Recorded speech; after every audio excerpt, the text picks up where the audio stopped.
Honda at the Model Clearout event. It's the best time to team up with a Honda you'll love.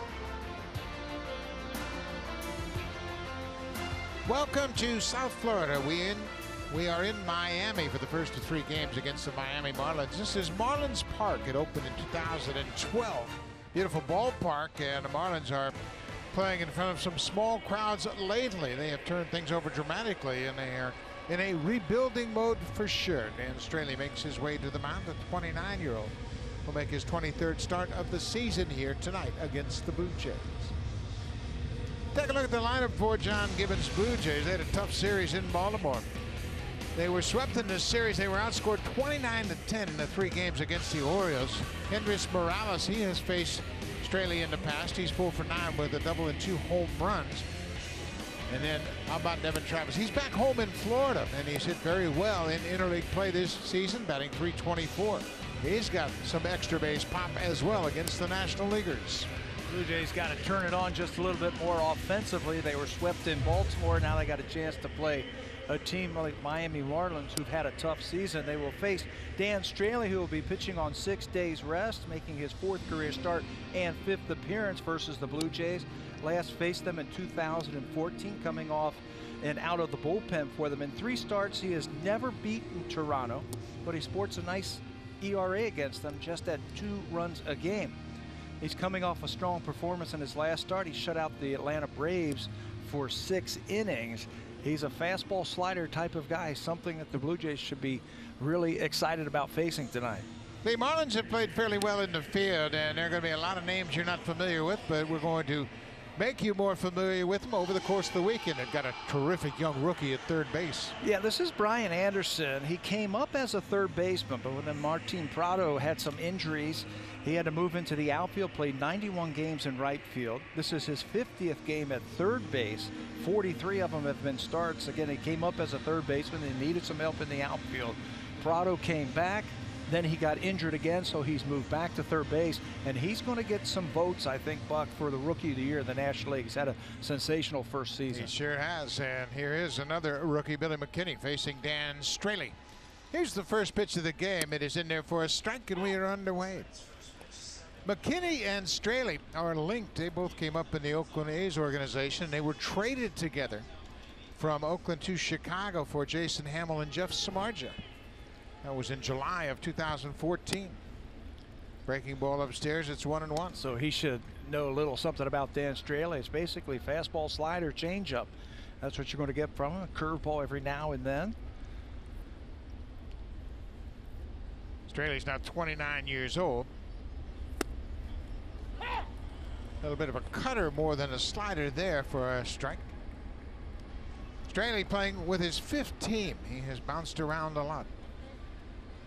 Oakland, the Cubs. He went to Houston for a while. Cincinnati, he had his best year in Cincinnati. Fouled straight back. Yeah, he's an underrated type of player. He hasn't played on very good teams, but he's a decent pitcher. Throws a lot of strikes. He's always around the strike zone. Got up to a rough start this year, but he's turned it on since the second half has started. He did not make his first start this season until April 30th. He had an injury coming out of spring training, so this is just his 23rd start of the season. 1-2 to McKinney. Swing and a miss. That slider gets him 1 away. So that's what the Blue Jays are going to have to deal with tonight. That's Straley's favorite pitch. His bread and butter pitch is that good, hard slider. Yeah, last year he used it about 30% of the time, upped it a little bit this season, but in his last start when he threw those shutout innings against the Atlanta Braves, he jumped that up to almost 39% of the time using that slider. And he used it effectively there to get McKinney. He beat Atlanta 1-0. Kevin Gausman was his opposing pitcher. There's a deep fly to left field. High and deep. This is a big ballpark. Gurriel flies out to the warning track in deep left center going after the first pitch. Yeah, I talked to some of the people about the field here. If it's a hitter's park or a pitcher's park, they said in the gaps, you want to keep the ball out of the gaps so you can see how deep it is to center field. Left center, right center, and center field. Very fair down the lines. If you want to get the ball in the air, that's where you want to hit it down the lines if you're looking for a home run. So Kendrys Morales playing here at home. He makes his home in the Miami area. He bats with nobody on and 2 outs. Gets a start at first base. Justin Smoke not in the starting lineup. Morales making his 16th start at first base. .258 on the season with 21 homers.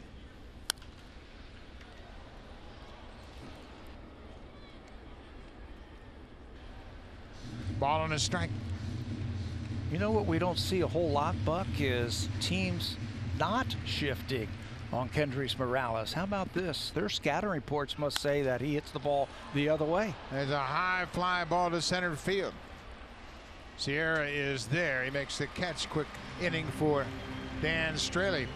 Takes him just 9 pitches to retire the side in order. Aaron Sanchez will take the hill.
Marlins, the lineup doesn't have those familiar names you became used to. They're all playing somewhere else right now. Miami's won 53 games this season, but they've got a terrific catcher in JT Realmuto. He's an all-star, and he has hit well in interleague play. 8 extra base hits and 15 RBIs in 13 games. And Starlin Castro. Everybody's familiar with Castro. He started out as a Cub. He played for the Yankees, and this is his first season here in Miami, and he's hit the ball well lately. Not the power-packed team that we've seen in the past from the Miami Marlins. That's the lineup that Aaron Sanchez will deal with tonight. Lasted just 4 innings in his last outing, giving up 6 earned runs to the Phillies. That was his first start since June the 21st, when he left after just an inning with an injury to his right index finger. But against National League teams, he's 4-0 in 6 career starts versus National League. It's the first time he's faced the Marlins. Jumps ahead of Rafael Ortega with a first pitch strike. Fly ball, shallow center field. Pilar coming in, waiting on it, makes the catch. This is a big ballpark. Take a look at the defense. It's McKitty, Pilar, and Grichuk in the outfield, and Kendrys Morales is over at first, giving Smoke the night off. Yeah, John Gibbons, because there's no designated hitter, he wanted to get Morales in his hometown to get him a start and play him over at first base. 16th start over at first base for Morales. He always seems to swing the bat a little bit better when he's out on the field occasionally, so he will get the start tonight. This is Brian Anderson, a fine rookie third baseman. He's 25 years old. Drafted out of the University of Arkansas by Miami, a 3rd-round pick in 2014. He's had a terrific season, certainly going to get a lot of consideration for the National League Rookie of the Year. He's first in rookie hits with 141. There's a breaking ball. Ball on a strike. He's also first in rookie runs and at-bats, games played. I guess the competition is going to come down to him and Ronald Acuna, maybe Juan Soto of the Washington Nationals. Acuna is certainly going to get a lot of consideration, and everybody obviously looks to those front-running teams to make their votes. They're going to have trouble garnering enough votes for Anderson to win it. 2-1 pitch from Sanchez. Fastball fouled off. Got a quick bat. Aaron's got a good fastball tonight. I think that's what you have to do tonight if you're Aaron Sanchez. You got to pound that fastball against these Marlins hitters. They don't know him. You're playing in a big ballpark. Put it in a good spot, and you're going to get a lot of fly ball outs. That's a pretty good pitch. Looked like he swung at it. Looked like it was a called strike, and neither call goes against Anderson. The scoreboard had already flashed strike 3. Watch the movement. See how it comes back? Aaron thought he had him on the pitch. Now he walks him, and there's another example of a pitch not going in the pitcher's way, and it costs him a walk. So a 1-out walk issued to Anderson. Here is the all-star catcher, JT Realmuto. Sean Gibbons wondering where that 2-2 pitch was. Looked like it was strike 3. So here's Realmuto. He's 27 years old. He was drafted out of high school in 2010, and he was not a catcher when they drafted him. He was a very good athlete. He was a shortstop, and they drafted him and told him, we're going to make you a catcher. And he's done a great job. I had a chance to talk to Tim Leeper today. Leap spent 5 years in the Miami Marlins organization, and one of the players who came up through the system and who he coached was Realmuto. He says if you could have seen his swing the first day he came into camp, he said there's no way this guy's going to be a big leaguer. But boy, he said he put in a lot of work. He changed positions. They said you're going to be the catcher, and he turned into an all-star and a pretty darn good player. Yeah, he sure did. He was a terrific wrestler. And he's always had wrestling and football in his background, but he's a marvelous athlete. Anxious to work at his craft.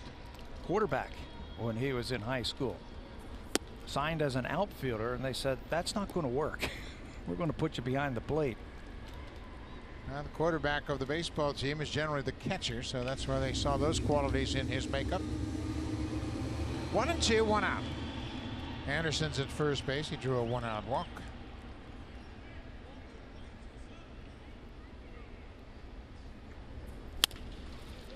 Bouncing ball, one hopper to third base, back to second, but Realmuto legs it out at first, and he'll get the second out of the inning on the force out. There's some of that athleticism right there. The catcher hustling down the line. It's a 2-hopper to third baseman, a ball that should be turned. But he runs well. It's a breaking ball, 1-2 hop. There it is right there. Low throw dug out by Travis, and the return throw just a little bit late as he hustles and stays out of that double play.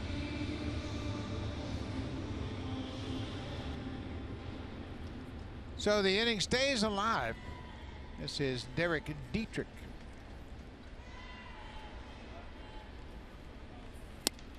First pitch, good looking pitch. Boy, Sanchez hasn't gotten any calls in this inning at all. Dietrich is playing at first base. 268 average, 16 homers and 42 RBIs.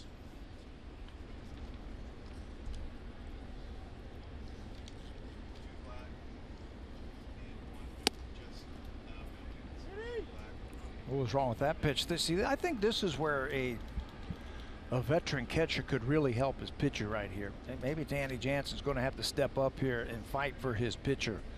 Those two pitches look pretty good, and he's got to say something to the umpire. Jansen Visconti is the home plate umpire, one of the newer umpires, and there have been about 4 pitches this inning that look like strikes that were called balls. And you're right, Danny Jansen will have to start to fight for his pitcher a bit. And there's nothing wrong with that. I just say, hey, you know, there's a way to say it. Hey, I thought that was a strike. What do I need to do here? Off-speed pitch, bounce to first. That'll end the inning. But Sanchez not pleased with the strike zone, but he gets through it. Marlins leave a man on.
is nearing its end, what with 4.5 hours or so to go before the trade deadline, and a number of suitors reportedly interested in Donaldson's services. Now, Donaldson did clear waivers this afternoon, and in the aftermath of that, he can be dealt to just about anybody. Now, Donaldson and the Blue Jays management side appear to have had a bit of a rift that has now become public in the last number of days and weeks. And yesterday, Rob Longley of the Toronto Sun visited with Donaldson after his rehab game in Dunedin, and the comments are pretty clear. The comments are, read between the lines. There's a lot I can say about that, but I choose not to say anything about it right now. I don't feel now is the time or the place. It's one of those things that as an athlete, I can only control what I can control. Here's what else is interesting. Donaldson told the Sun that during rehab, he completely ruptured his calf and suffered further damage elsewhere in the leg. So a messy divorce between Donaldson and the Blue Jays now seems imminent, Buck. It sure does, and things really got off the tracks, that's for sure. But I don't know that anybody ever heard about the ruptured calf before. Everybody anticipated the calf was healing, but then he did have a setback, but we're never given any details about the extent of the injuries. This is Randal Grichuk. Boy, what a month he has had. Grichuk's really swinging the bat well. He had quite a series in Baltimore. He had 8 hits in 13 at-bats against the Orioles. And I bet you he went around somewhere in Miami and played a pickup game yesterday just to make sure he didn't lose his stroke. Yeah, because his stroke has been nice lately. He's been hitting the ball the other way when they pitch it the other way. And for me, watching him, he's been on the fastball. That's been the whole key. When they throw him the fastball, he's been ready to hit it. In the month of August, he's hit .347 against that fastball. Earlier this season, they were beating him with that ball, and they were beating him on the outside. He gets a fastball there and hits a fly ball to center. Here makes the catch. 4 in a row retired by Dan Straley. He's a strike thrower, and you're right. If you're going to have success against Straley, get ready for the fastball. Try to hit that pitch, and don't try to hit his best pitch, which is his slider. Yeah, that's been a great pitch for him. Let's look at the scouting report. The fastball, it's 90 miles an hour, and he throws it half the time, and he puts it in a good slot. There's the slider, which has been a very good pitch for him this year. He has given up 6 home runs on the slider, but batters are hitting sub 200 against it. He has given up 19 home runs for the season. There's that slider in a good spot. Now that's a great example right there. Look at that pitch down and away, and yeah, it might have been a strike, but at the same time, is that the pitch you want to swing at? Up and in, down and away. You can see it right there. Up and in, the first pitch, down and away the second pitch. Hot shot hit to third. Anderson has it across the field in time, 2 away. You know, you talk to great hitters, and Pete Rose always used to say the most important thing in hitting is getting a good pitch to hit. Plus, you have to know yourself as a hitter. What do I want to hit? Charlie Lau used to tell me, why are you looking for the breaking ball? You can't hit it. So, look for a pitch you can hit. Especially early in the count, I would think. You want to look for something early that you can do some damage with. Danny Jansen gets a first pitch and goes after it, and it's the lazy fly ball to left field. Boy, Dan Straley very efficient. 17 pitches through 2 innings.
MBJ8451 to earn My Blue Jays points for watching the broadcast.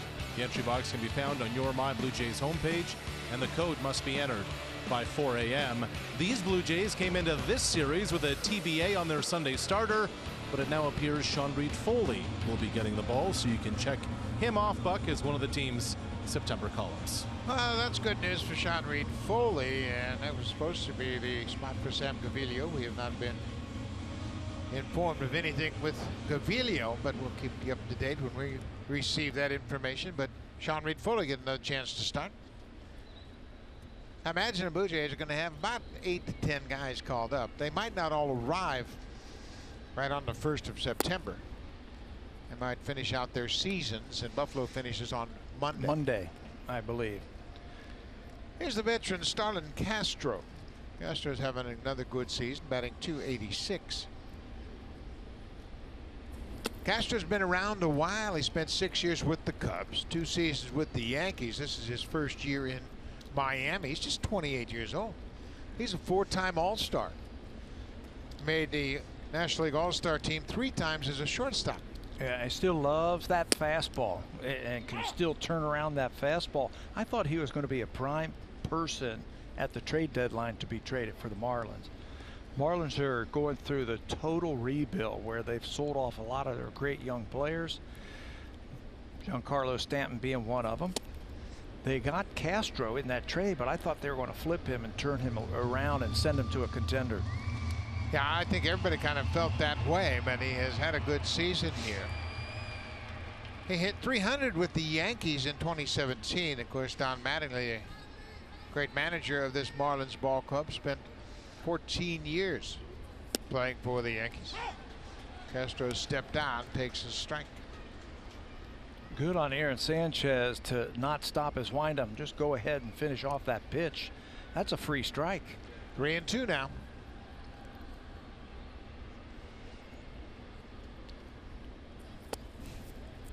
Misses with that fastball. Second walk of the ball game.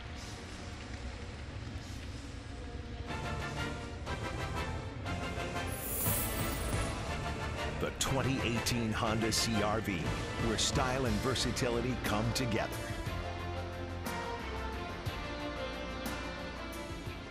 Lots of attractions for the fans here at Marlins Park. This ballpark opened in 2012, but they have had trouble attracting fans even when they had good teams. This is JT Riddle, his shortstop. Sanchez misses with the fastball. Riddle batting .225 in 81 games with Miami. Had a long look down at third base to get that sign. That might be an indication something might be up.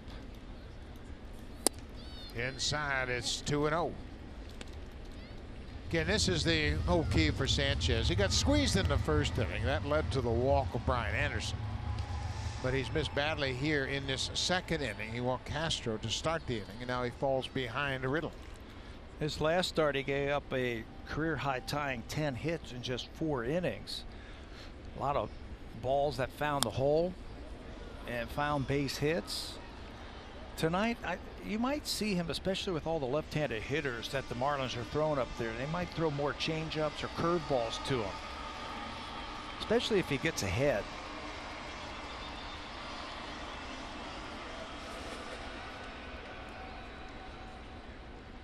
Two balls in his strike. Gurriel and Travis at double play depth up the middle. There's a changeup. Threw it in a good spot.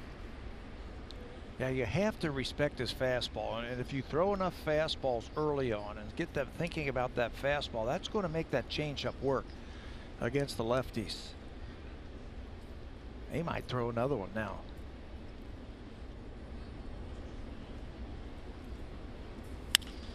Fly ball to left. McKinney backing up, still backing up. He makes the catch about shoulder high.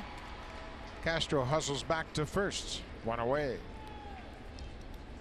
Billy McKinney has been impressive in the outfield. He has good reads. He has good routes. He's got a strong arm.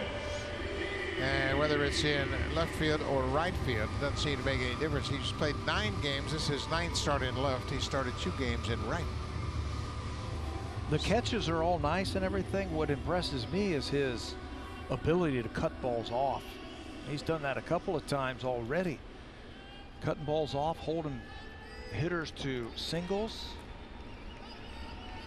This is Austin Dean, a 24-year-old. He was just called up on August 15th.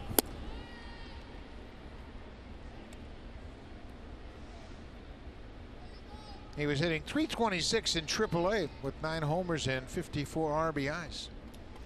He's played in 12 games so far with the Marlins. He's hit 3 home runs already. Got a little pop.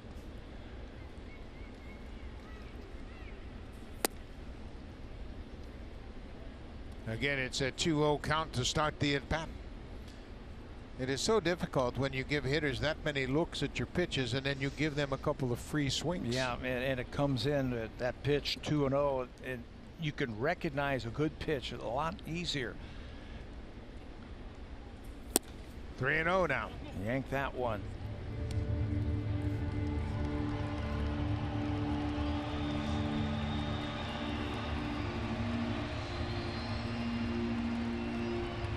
And Eris Sierra is on deck, the center fielder.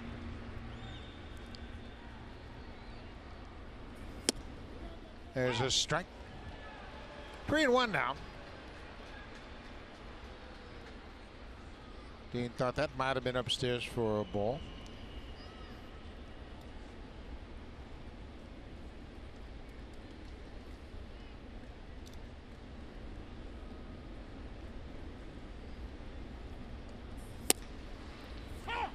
Another strike. Full count now. So Castro at first getting a little instruction from the first base coach, Perry Hill. Don't know that much about Dean. It seems like he's got some power. They might start the runner here to try and stay out of the double play. There he goes. Cut on and miss. Throw to second is a good one, right on the bag. Strike him out, throw him out, double play. Danny Jansen delivers a strike to cut down Starlin Castro. He absolutely threw it on the base, and all Sanchez had it. Now they got to wait to see if they're going to challenge, but watch where this throw is. Devin Travis didn't have to move his glove. He catches it and just holds it right there as the runner starts to slide in. He tagged him high up around the calf area. I think that's what the Marlins are looking at to see if the foot hit the base before the tag was there. But what a throw by Danny Jansen. Perfect throw from Jansen, right on the money, and they call Castro out. The Marlins will not challenge the call.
Basketball Hall of Fame, and Michael Grange has taken an in-depth look at Steve's rise to NBA stardom. You can catch Visionary with Steve Nash 3 Eastern tomorrow on Sportsnet. Guys?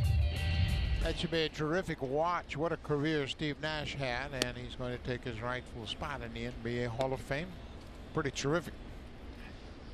What a inspiration for a lot of young players. I think that's why you're seeing so many great players come out of Canada now playing basketball, because of Steve Nash. And he's one of those guys too that wasn't blessed with great physical talents. He just played with his head. He worked hard. He became a terrific ball handler and a great leader.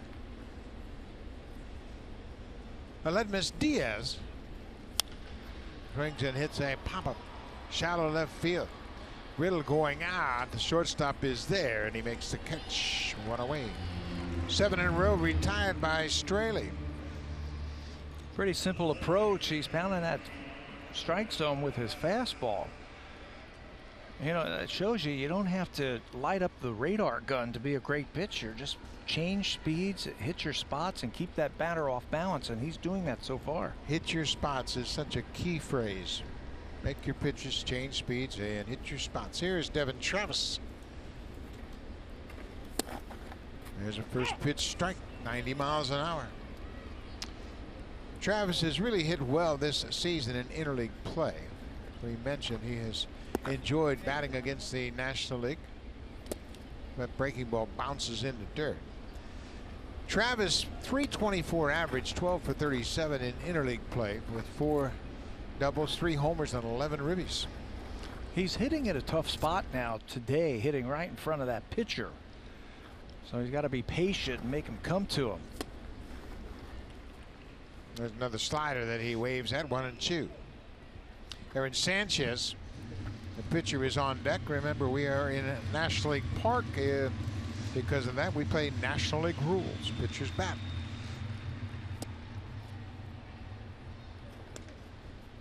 There's another pitch that looks like a strike that's called the ball. 2-2 now.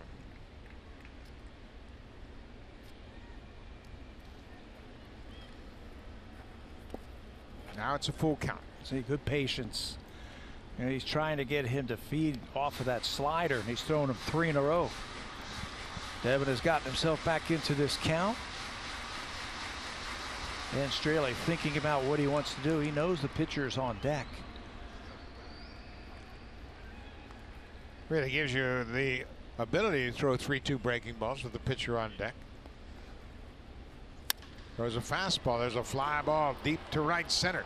Sierra's on the run at the track, at the wall, and he makes the catch. This is a big ballpark. He caught that ball right in front of the 392-foot sign. You hit that ball in Yankee Stadium, it's 10 rows back in the seats. Easily. Even at Rogers Center, that is a home run, and that's why Straley's been so successful tonight. He's been challenging everybody with fastballs, and he's kept it in the big part of the ballpark. 392 to the power alley in right center field. That's a ballpark. That is a legitimate ballpark, and only power hitters are supposed to hit home runs in that part of the field. So there are 2 outs, and Sanchez will bat with nobody on. Aaron, as a hitter, is 0 for 9 for his career. He has walked once and has 5 strikeouts. This is his first at bat since 2016. I asked Gibby today, I said, you're going to let him swing away here? He goes, well, one thing I know he's not going to do is bunt. Remember, he's had that finger problem. He doesn't want to risk him sliding that hand up the bats and getting hit on a bunt attempt.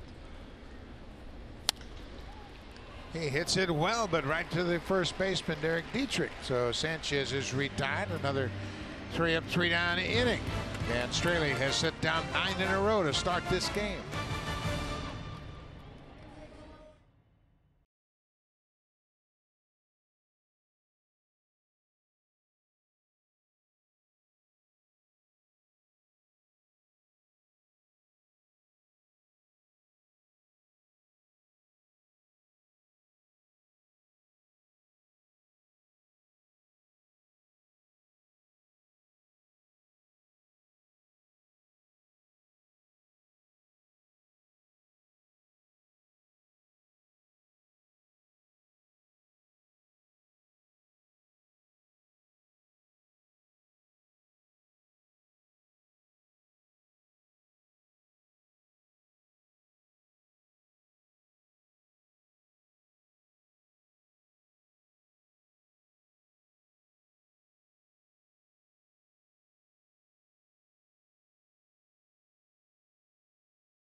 Fall League, and the Blue Jays have 3 players that have been prominent throughout the summer going to Surprise to play for the Soweros in the Arizona Fall League. Yeah, well, this is a great honor, I think. It's almost like finishing off your development to speed you to the major leagues as possible. You know you're a prospect when you're going there. Of course, these are 3 of the best prospects the Blue Jays have. Vladimir Guerrero Jr., Bo Bichette, Kevin Biggio, who will be playing in the outfield in the Arizona Fall League. But there's been a number of players who are in the major leagues now who went to the Arizona Fall League, made themselves better, playing against better competition. And the Blue Jays are hoping their 3 are going to be also stars in the future. Enervis Solarte is with the Blue Jays. He's still on the disabled list with that rib cage injury. We were told not to take too much by the fact that Biggio was playing in the outfield. They still consider him an infielder. It's just an opportunity to get him a little bit more versatile. Put him in the outfield and play a little bit. And they're not the only 3 going there from the Blue Jays organization. They have 3 pitchers going. Zach Jackson, Jackson McClellan, and Sean Moramondo are going for the Blue Jays. So remember those names. Usually when you get invited to the Arizona Fall League, you got a chance to be on the Major League club next year. Broken bat. Grounder to second. Sierra is retired. 1 away.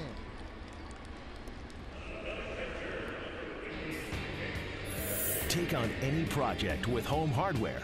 Proud partner of the Toronto Blue Jays. Here's how.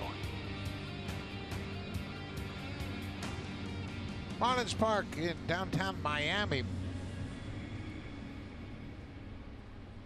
Danny Jansen went to the Arizona Fall League in 2016 and really took off offensively. That's where he really blossomed as a hitter. And he carried that right into the next season in 2017, and that's when he became a legitimate prospect. Yes, and he is for sure. I don't want to say it's taken the place of winter ball, playing down in the Caribbean, but it's almost taken the spot of that, where the best prospects go there and they get a chance to play against very good competition. Dan Straley, the pitcher, grounds out to second. 2 quick outs for Sanchez. Well, you know, the one thing that's missing in Arizona is the atmosphere. They play day games, and it's just not a very great atmosphere, but the competition is terrific. I mean, most of the prospects, AA, AAA, go to the Arizona Fall League, and that's where they really put their careers together. It's like you're playing all-star games. I mean, some of the best young players in the big leagues now have been in the Arizona Fall League last few seasons. The surprise team is a mixture of players from Kansas City, Pittsburgh, St. Louis, Texas, and the Blue Jays. A little bit of irony there. Connor Green is also on that team. Ex-Blue Jay? Ex-Blue Jay. The manager, the Canadian Stubby Clapp, managing for that team. This is Ortega, Rafael Ortega, the leadoff man.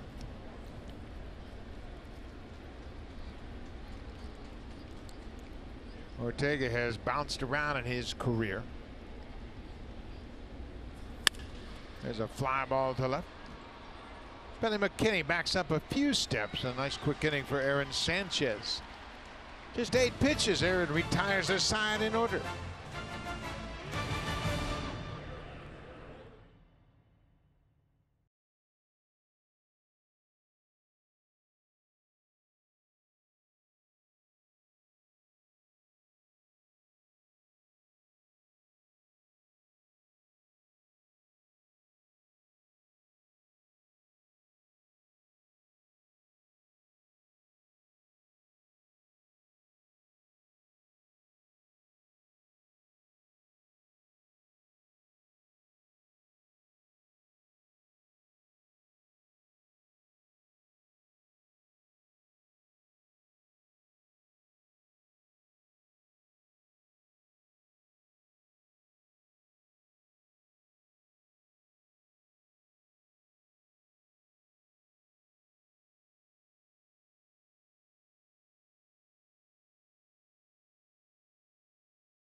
$49.99. You can watch every out-of-market regular season game, plus get a free subscription to MLB At Bat Premium. Blackout and other restrictions apply. Visit MLB.tv to take advantage of this special offer. And if you watch the Chicago Cubs on MLB.tv, you'll be seeing Jaime Garcia in the lineup on the north side of Chicago. Garcia signing today with the Cubs, guys. Well, Garcia, he could be effective. We saw him pitch really well as a reliever. So if they want to bring him in for those lefty specialist situations, he could be a good fit. There have been some moves. Ryan Madsen went to the Dodgers from Washington.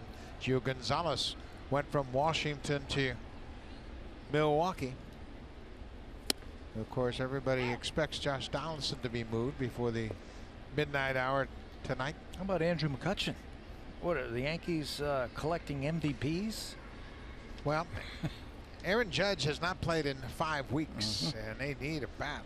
Their right fielders haven't played at all since Judge went out. The Yankees right fielders, since Aaron Judge went on the DL July 27th, hit 179. That's the lowest batting average in the majors. So they figured, you know what, let's take a shot at McCutchen. They have to. They have infielders playing in the outfield. Neil Walker's an infielder, and he's had to play the outfield. They've also been banged up in their minor leagues, so they can't bring some of their best prospects up. Frazier probably would be playing right field, but he's been out with a concussion. That concussion started in spring training. Banged his head up against the fence at Steinbrenner Field during spring training. McKinney goes after that slider and strikes out. He tipped it into the mitten of Real Muto, the catcher. He strikes out for a second time. Yeah, it's a pretty simple approach what they're doing. He's had 2 strikeouts tonight, has Dan Straley, and both of them have come against his former teammate Billy McKinney. Get to 2 strikes and drop that curveball in there underneath the bat. A lot of break to that one. Just not picking up the spin. Lourdes Gurriel Jr. There's a breaking ball for a strike. Gurriel went after the first pitch he saw tonight, flying out deep to left field. Gurriel lives in the Miami area as well. Changeup down and in.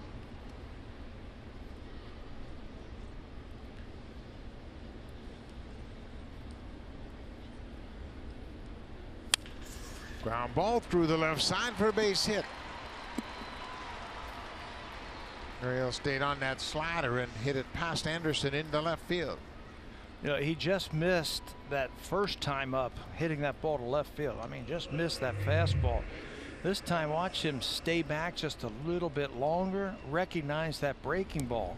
That's what good hitters do. They recognize breaking ball, but they keep their hands back. He did, and that allowed him to hit that ball to left field. Another good example that hitters don't hit good breaking balls. They hit bad breaking balls.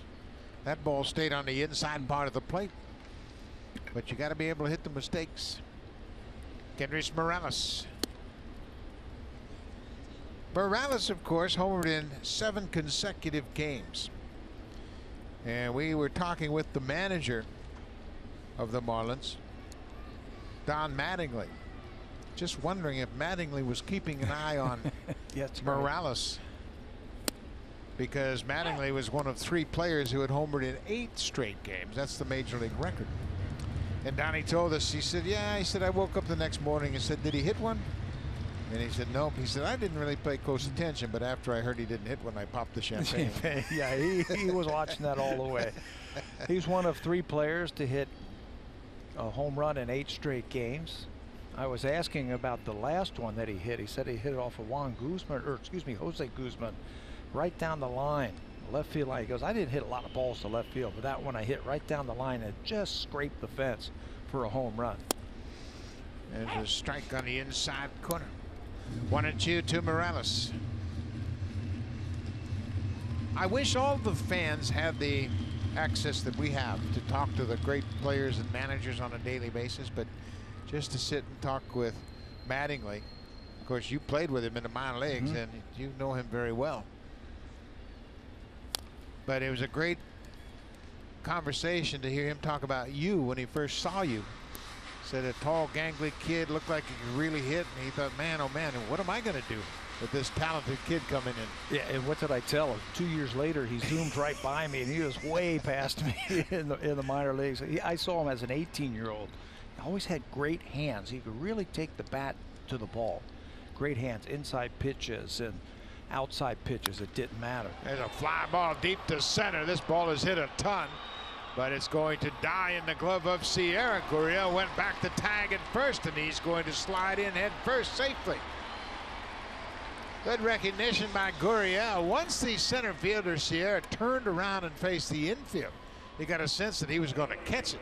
And then Gurriel hustled back to first base to tag. Yeah, you read the ball off the bat, you go halfway, and the key is, you're right, as soon as that outfielder turns and like he's going to catch it, you hustle back there, which he did, and then makes it really easily without a throw. Good heads up base running by Gurriel to get himself into scoring position. He gets into scoring position for a hot hitter, Randall Grichuk, who's batting cleanup tonight. Grichuk with 19 home runs on the season. Looking for his third straight 20-plus homer season. His career high is 24.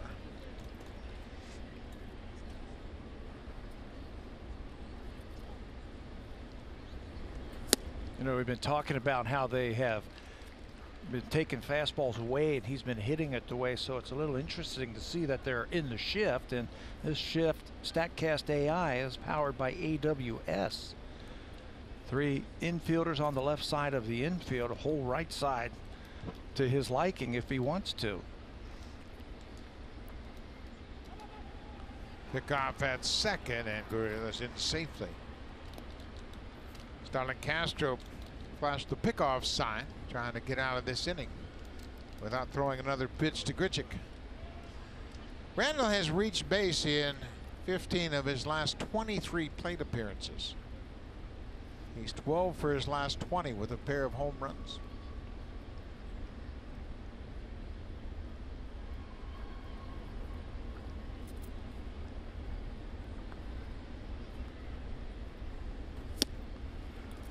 Well, you got another fastball. Look at those 2 pitches. Those are pitches you would expect to be hit. Makes you wonder if Grichuk was kind of looking for something else. Off speed, they threw that one by him. Outfield is deep against Randall. A couple of fastballs. You got to figure something off speed's coming now. Now with 2 strikes, Castro has started to move back to his normal position at second. Breaking ball. Bounced in the dirt. Realmuto will throw to first to complete the strikeout. Just the 3rd strikeout of the ball game for Straley. He finally gives up a hit, but the Blue Jays leave a base runner.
His idea of a good September would be, Aaron paused and said, just getting the reps I need. To Sanchez, throwing 110 innings the last couple of years, quote, isn't going to cut it in terms of what I'm trying to accomplish out there.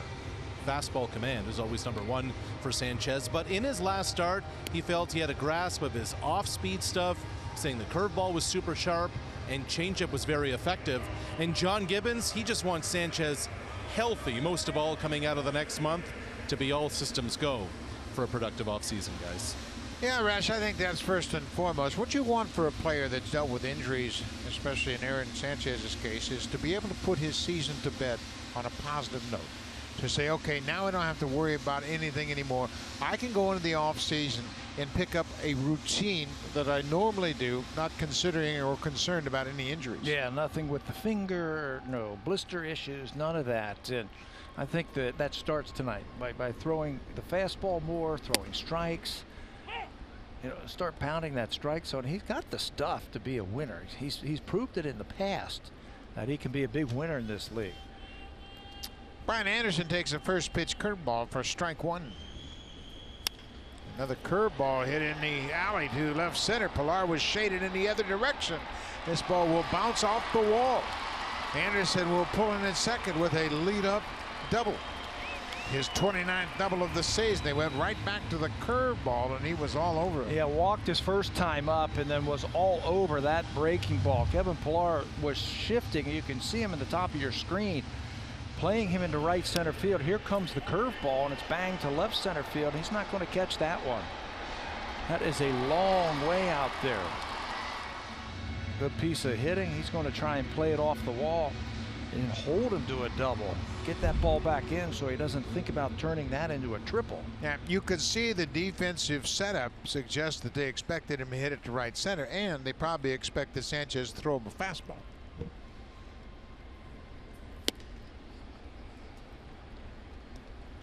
This is one thing that I think Realmuto has done so well is he conducts the pitchers meetings.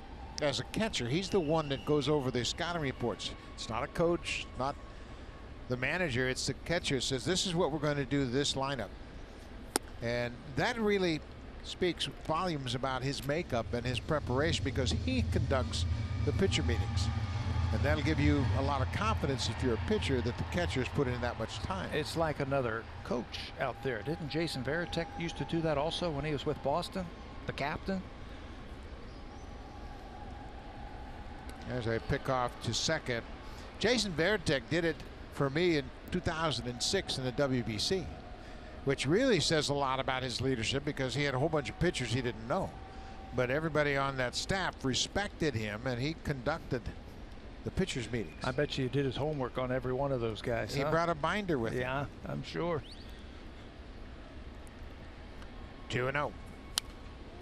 Foul back. But you talked about Leaper and his relationship with Realmuto. And every coach that I spoke to today said the same thing. He's like a sponge. You give him an assignment and he's going to finish it. And there was some talk about him possibly being traded, and with everybody else being traded out of here, he's a catcher. He's the guy who's got to help these young players, young pitchers through some rough patches. They've done a good job not getting rid of him. I think they had to be blown away in any trade rumors to trade their starting catcher. Wow. If you have a starting all-star type of catcher, you better get a boatload in return. They are hard to find, especially like a Russell Martin that's been an offensive player for so many years and a rock-solid catcher. Talking to some of the Marlins people, and they've had a chance to watch him day in and day out. Offensively and defensively, they say that he's been the best catcher in the National League. Ground ball as Realmuto is thrown out. Let's check in with Carolyn. She's got an update.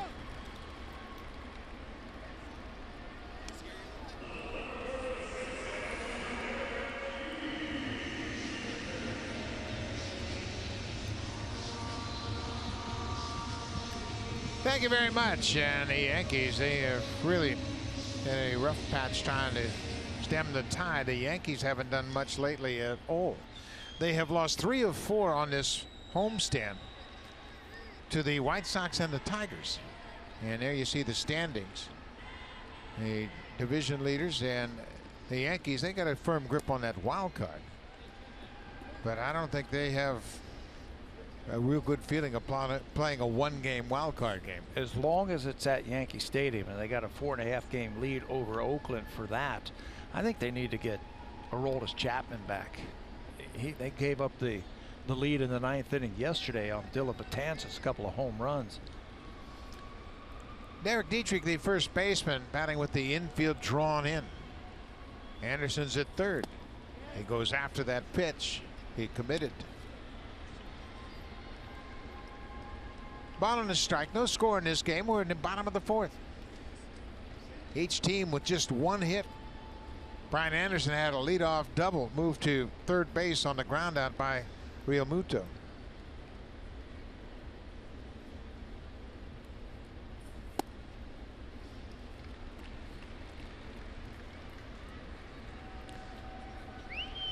Dietrich is 29 years old. He was a second-round pick of Tampa Bay. He came to Miami in a trade that included former Blue Jay Yunel Escobar. There's a line drive. That's going to get down for a base hit and drive home Anderson. Derek Dietrich with an RBI single puts the Miami Marlins out in front. That's his 43rd ribby of the season. You know, I think Aaron Sanchez was bound and determined to throw changeups to Dietrich. And if he walked him, so what? But he left one out over the plate. Changeup down and away, and Dietrich is fooled by it, but he stays back just long enough to get the ball into the outfield with a line drive single. Like he was trying to get a ground ball, or if he walked him, no big deal. We'll face Starlin Castro, a right-hander, but it backfired on him. Starlin Castro, the second baseman, he walked and was caught stealing in the second.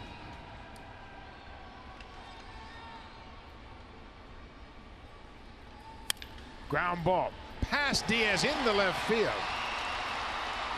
Dietrich will stop at second. Castro going after that first pitch. It was a ground ball, but past the third baseman. Yeah, he needed another step, and he would have gotten to that ball, and the Blue Jays would have gotten an out.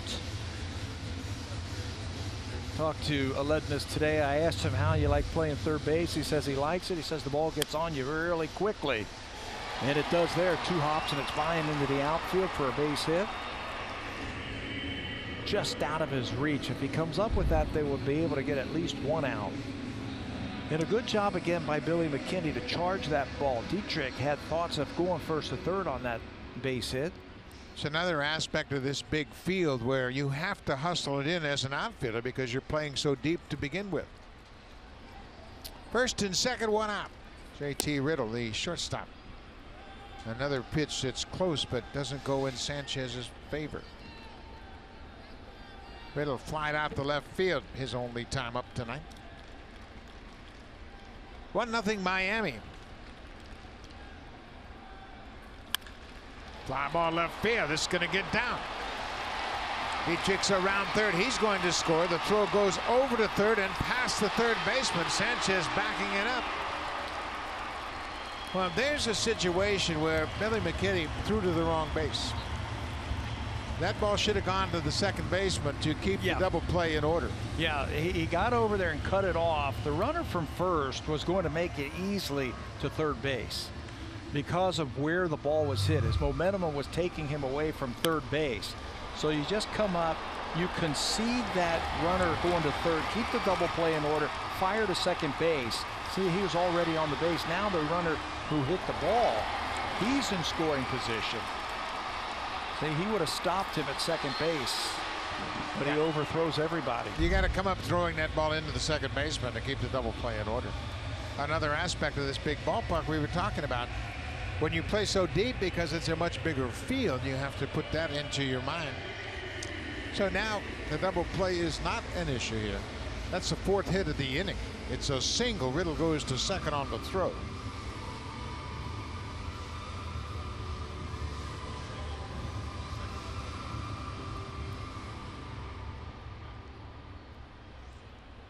Nothing Miami. Blue Jays playing the infield back in this situation. Number 7 hitter Austin Dean. He was the front end of that strike him out, throw him out double play in the second inning. The only strikeout Sanchez has recorded to this point. Well, he needs another one here or a pop-up, something where those base runners can't advance. Blue Jays are going to concede 1 run. That's why they have the infield back. They don't want to give up 2.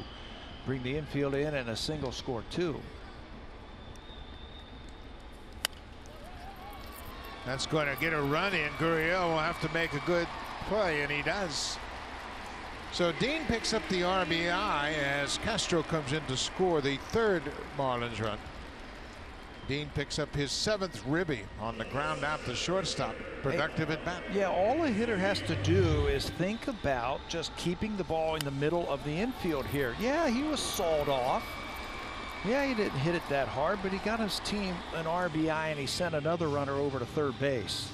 Just concentrate in the middle of the diamond.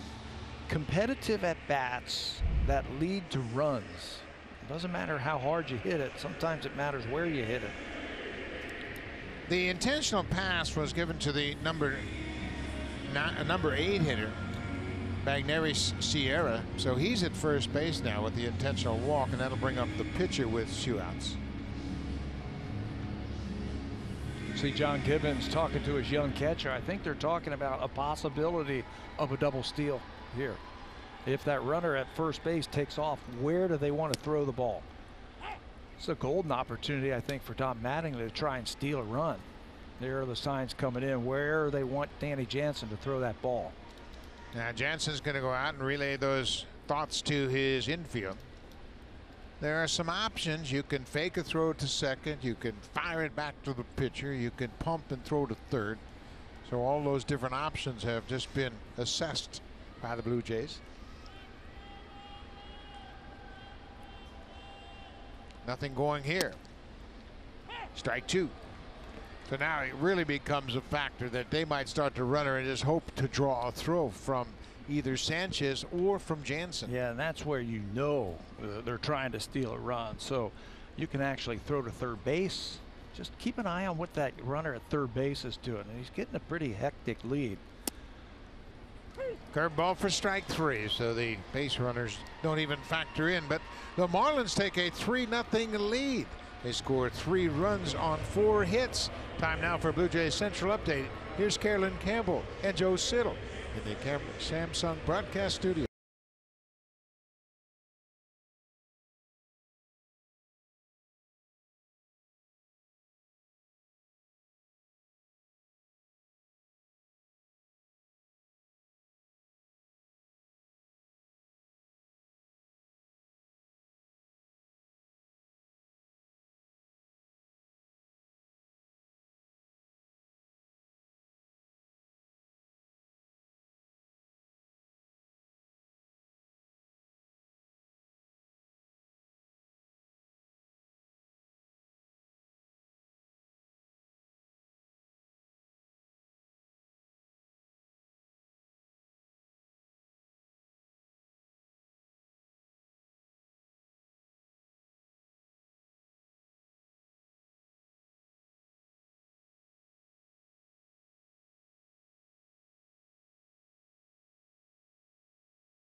Of Billy McKinney in that situation after the inning, and McKinney went a long way to his left and then had an awkward grab of the baseball. All of those things should have factored into his mindset of saying, I can't make a throw to third. I've got to keep the runner in a double play situation. Yeah, for being an aggressive player, sometimes you have to back off and back off the gas pedal a little bit and concede. Sometimes that's hard to do.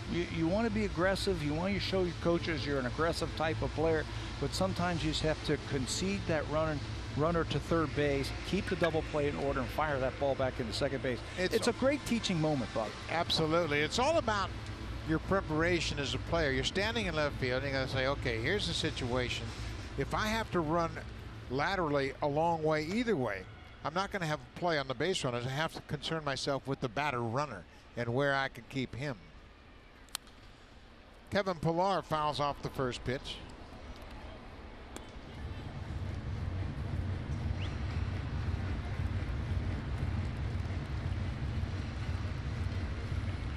3-0 Miami.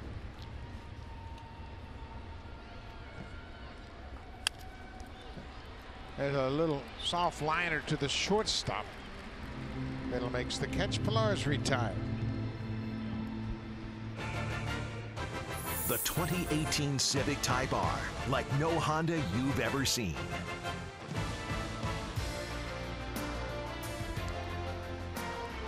Bit of shot of Miami from the water. And Pat and I can relate to that shot right there. Yesterday we enjoyed a great day on the water.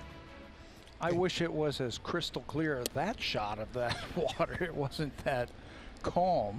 It was a little bit rough.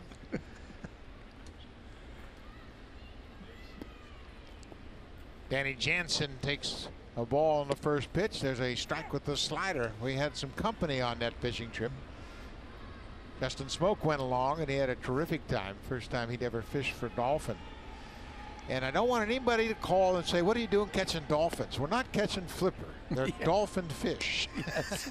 And they're very good too. Well, they're good eating. We also had them for dinner last night. So it was a terrific trip. A couple of our great producers, Troy and Sparky, went with us. We had a great time. And Smokey's quite the fisherman. He's an outdoorsman. He's from South Carolina. He's a pro. Yeah. So are you, my man. He thinks about off season. Ducks, deer, fishing, all those things. He's a throwback baseball player. Yeah. We asked him, what do you do in the off season? You just saw it every day. Jansen goes around. He's called for the swing on his check swing. 2 outs. Man, Straley has he has all of his pitches working right now. And if you're looking for the fastball, curveball, slider, not this time. This is going to be a changeup, and it really fools Danny Jansen as he tries to check his swing, but he goes too far around. 4th strikeout of the night for Straley. He's got it working right now. Straley had it working last time out as well. Straley beat Atlanta 1-0. He was up against Kevin Gosman. Straley allowed just 3 hits. A double to Camargo, a double to Acuna, and a single to Freddie Freeman. Diaz hit it sharply to the shortstop. Another quick inning for Straley. Just a 9-pitch inning once again. Straley threw 5, leading the Blue Jays.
Catcher Michael Perez with them. He was placed on the 10-day DL with a hamstring strain. Cleveland and Houston, who may very well be playoff bound, are headed to the Rogers Center. BlueJays.com for tickets. Guys, thank you very much, Arash. And it's hard to fathom that tomorrow will be September. Final day of August today. My son's birthday today. Really? Happy birthday, Casey. Happy birthday, Casey. I know you're watching. I'm not going to tell you how old he is. That would give away how old you are.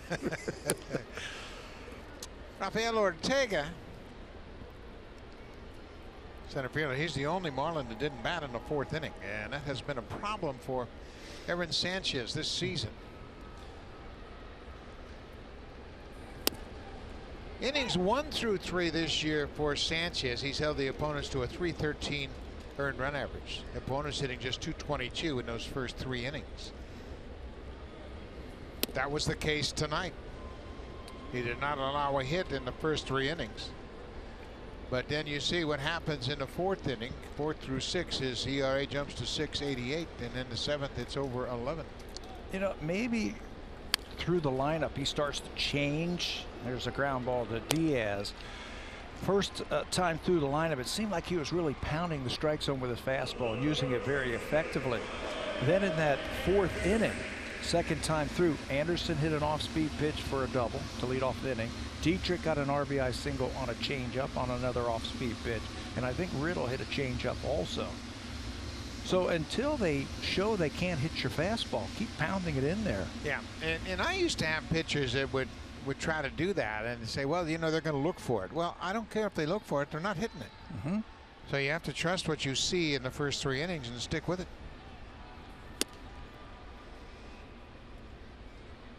Brian Anderson, he got everything going with that double. He hit the double deep off the wall. It was a high curveball. He had thrown a pretty good pitch on the first pitch, a curveball, and then left one up and out over the plate.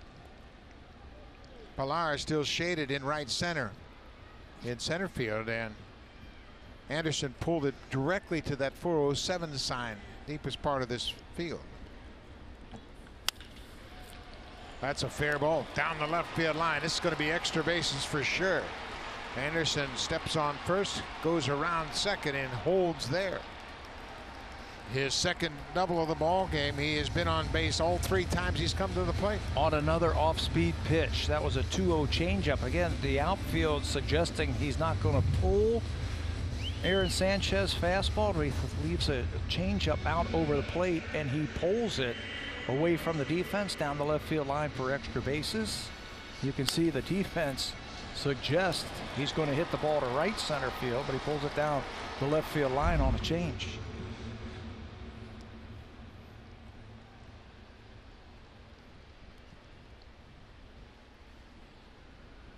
JT Realmuto has gone 0 for 2, and he fouls off the first pitch.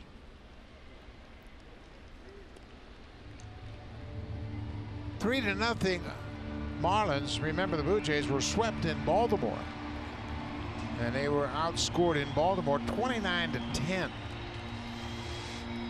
The Blue Jays in that series went 3 for 27 with runners in scoring position. 41 hits they gave up to the Orioles in 24 innings. 29 runs allowed, tied a season high in a 3-game series. You know, they had plenty of hits as a team. The Blue Jays hit 291 in that series, and they hit 5 home runs, but they just couldn't come up with the big clutch hits. And we're talking about a team that has 40 wins. Baltimore Orioles. 0-2. Anderson at second, 1 out.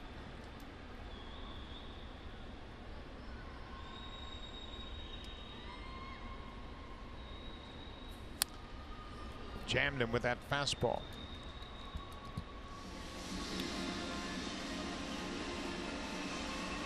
Realmuto was very vocal in the offseason when they started trading away all their star players, and he said, I don't want to stay here. I want to go. I don't want to play on a situation where we're all rebuilding, and this is his 4th full season. He's tied his career high with 17 home runs, so he seems to have put that behind him. There's some talk of him at the trade deadline, possibly going to the Washington Nationals, and that didn't come about. There's a base hit to center. Anderson's being waved around third. He'll come in without a throw. Looked like another breaking ball.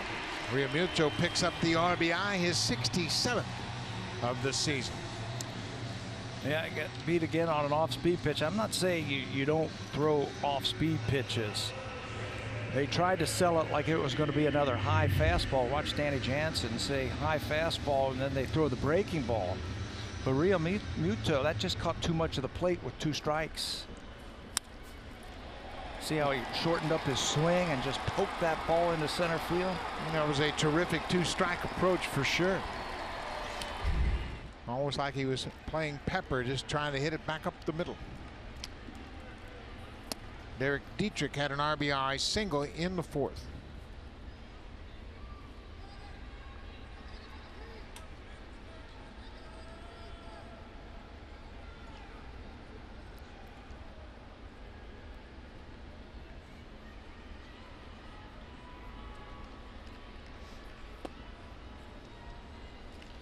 Blue Jays bullpen going to work. Danny Barnes is the first up for the Jays tonight.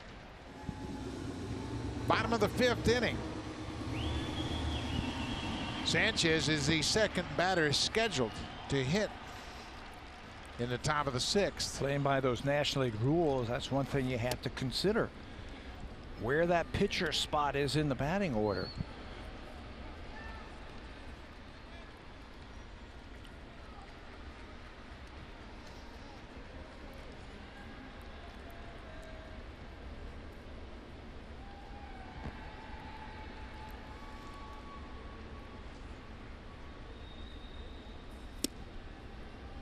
Out on the inside. 3-1 now.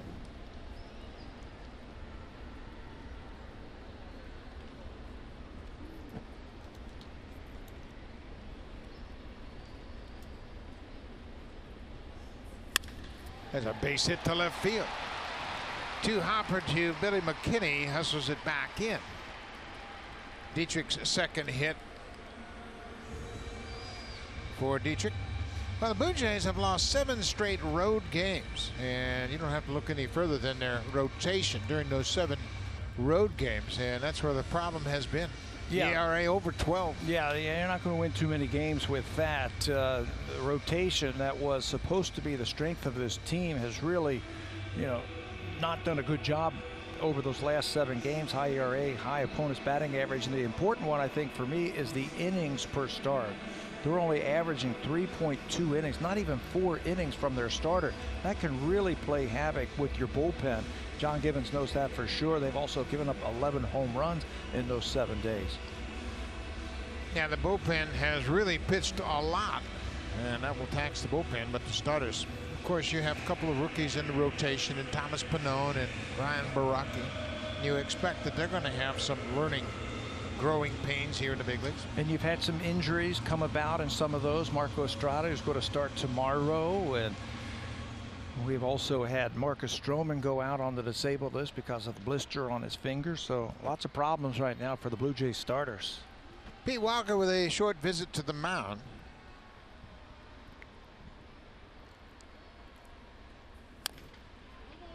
Starlin Castro goes after the first pitch and fouls it off.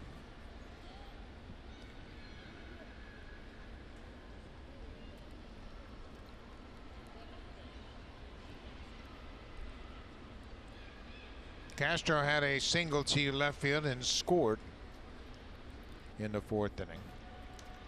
I've been impressed with their at-bats against Aaron Sanchez. This is his first start against the Marlins in his career, so they haven't faced him. They don't know that much about him, but once they've gotten to 2 strikes, they've put up some good at-bats. The only hitter in the Marlins lineup that has faced Sanchez prior to this game tonight is at the plate right now, Starlin Castro.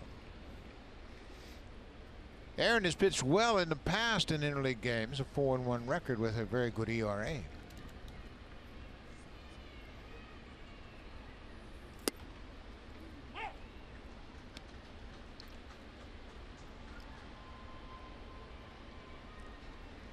This is when they've done most of their damage tonight with 2 strikes.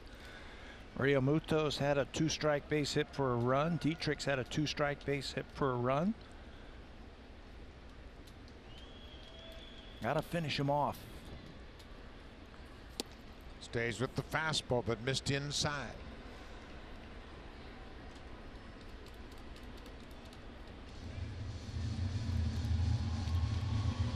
Good RBI hitters become very good breaking ball hitters with 2 strikes. Yeah. So you got to make a good pitch to finish him off.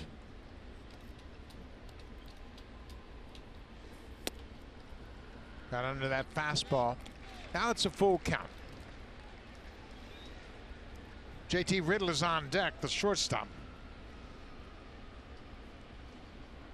Castro is 1 for 1 with a walk. He has walked and singled.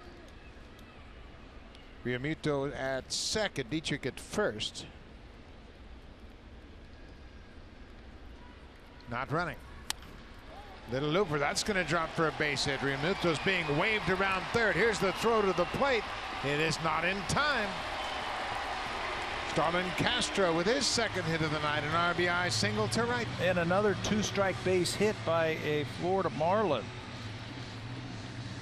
You saw that shot of Starlin Castro hitting .236 with 2 strikes this year, and you say, well, that's not very good. But the average in the major leagues is 174. Watch him fight that ball off. That ball stays on plane, just fights it off of him and puts it into the outfield for another run, and that's going to be it for Aaron Sanchez tonight. So Sanchez is out of the ball game. Danny Barnes will come on to face JT Riddle.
And a third, charged with 5 runs, and he's responsible for the 2 Marlins on base.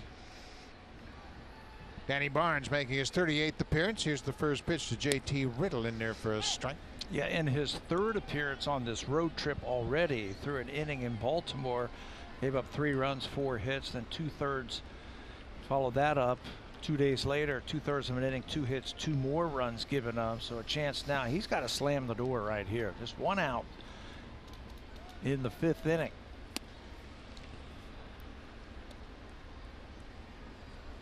JT Riddle singled in that 3-run 4th inning. He's 1 for 2.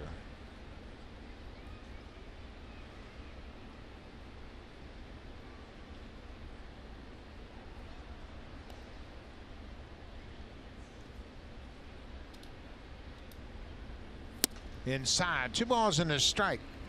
You know what makes Danny effective is when he's throwing enough strikes with his fastball. Because if he's throwing strikes with his fastball and putting it in a good spot, then he can use his changeup. He's still working on a slider, trying to get a slider, and then working on using that changeup. Problem that he has had since that knee surgery, he hasn't been able to throw strikes with his fastball. Usually he's pounding down and then elevating that fastball at times, but he's been missing too many times, so it's really negated his changeup.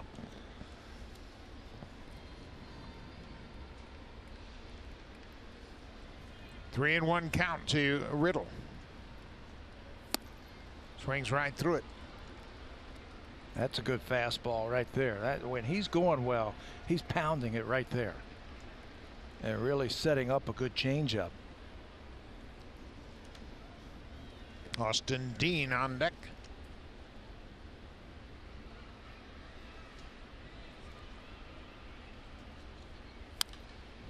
Beat him with that fastball.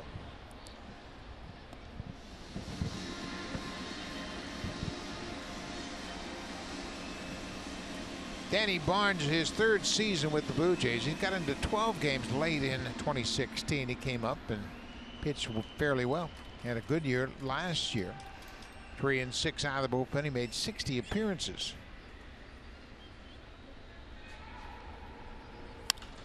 Fly ball to left field, not deep. Billy McKinney waiting almost in his tracks, makes the catch. 2 away. See, that was 3 straight fastballs that he threw right by Riddle. And he knew he was going to have to throw fastballs. Yes, yeah, he knew because he had fallen behind. So when he's using it and he's throwing it effectively, he can get big league hitters out. But lately, he just hasn't been able to put that fastball where he needs to. And now the number 7 hitter, Austin Dean, the left fielder. Dean had a RBI on a ground out. He drove in the 3rd Marlins run. 5-0 Miami.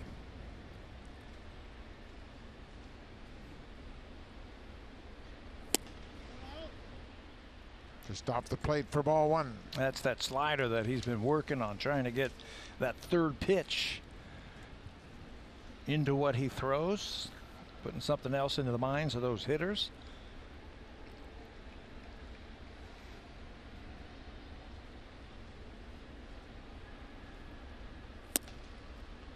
Ball 2. The fastball away.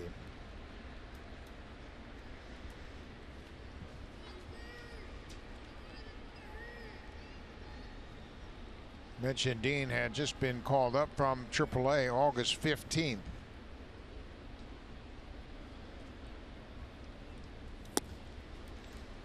Three and 0, everything down and away, but missing.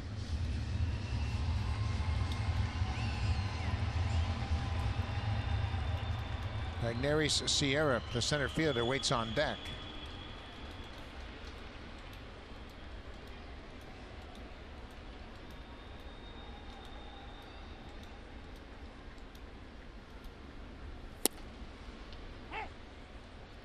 Another pitch down the way. This one's for a strike. There's a good one. Dean started this year in Double-A and then went up to Triple-A after tearing up the league, and here he is in the big leagues getting a shot.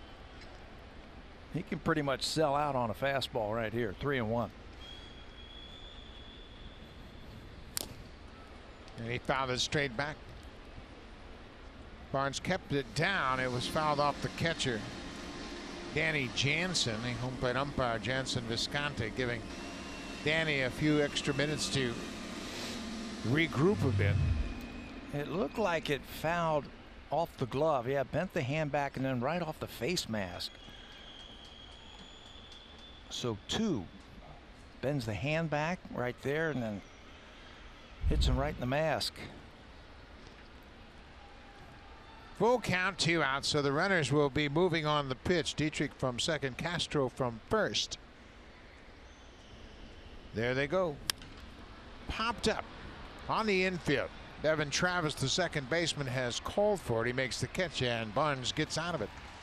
Danny Barnes leaves a couple of inherited base runners on. He picks up Aaron Sanchez. But the Marlins still lead at 5-0.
It'll be weird not having him around if Donaldson does get traded before midnight. Travis said even if he'd be in the back watching video in-game, if he heard Donaldson was coming up to bat, his eyes would be on home plate because, quote, JD is one swing away from doing something you've never seen before.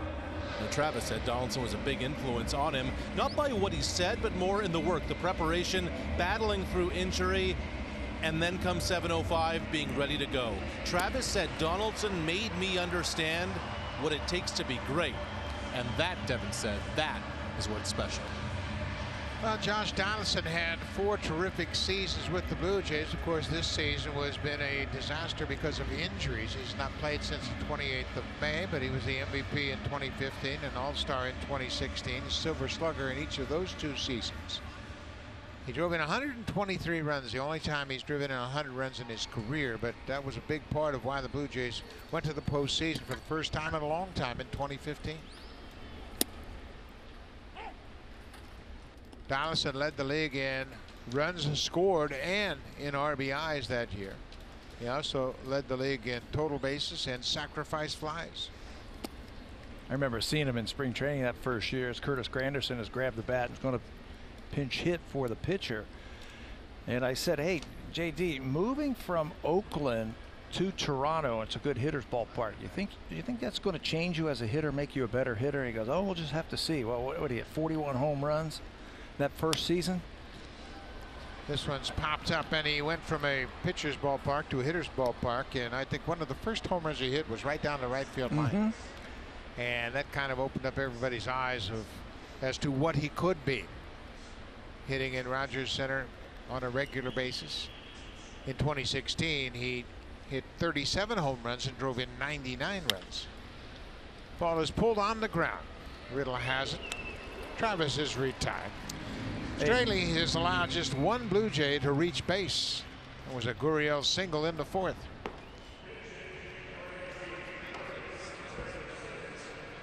Murphy Smith loosening up as Danny Barnes was scheduled to hit, and Barnes will be lifted in favor of the pinch hitter Curtis Granderson. It's the 6th inning, so you've got to take a shot. You can't let the pitcher hit in this situation. You can try to get something started right now. They're going to burn Granderson here. He had a pinch hit the other day in Baltimore.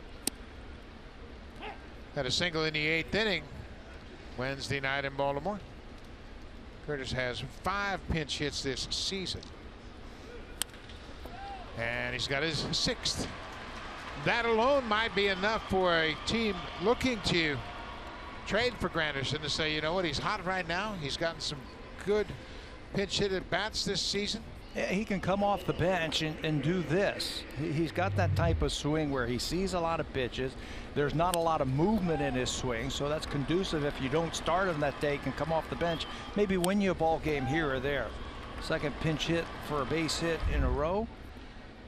Nice sweet swing right there to hopefully start something here for the Blue Jays in the 6th. Granderson now 6 for 19 as a pinch hitter. And you know, you mentioned maybe one hit wins a game for a team that would acquire Curtis Granderson. Maybe that's the difference between going to the postseason and not. Hey, look how bunched up they are in the National League alone. That wild card race is going to go down to the last day of the season. They might have to play a little extra baseball to see who's going to be that wild card winner. That's how bunched up it is there. So Granderson gets just the second hit of the game off Dan Straley.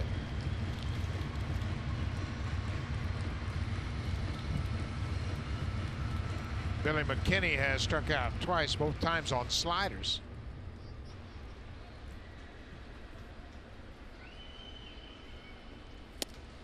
He checks his swing on that high fastball.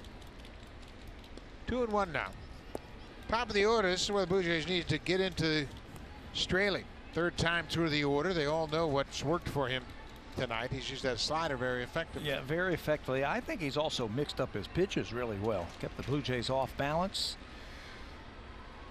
Take what they give you right here. Don't try and do too much.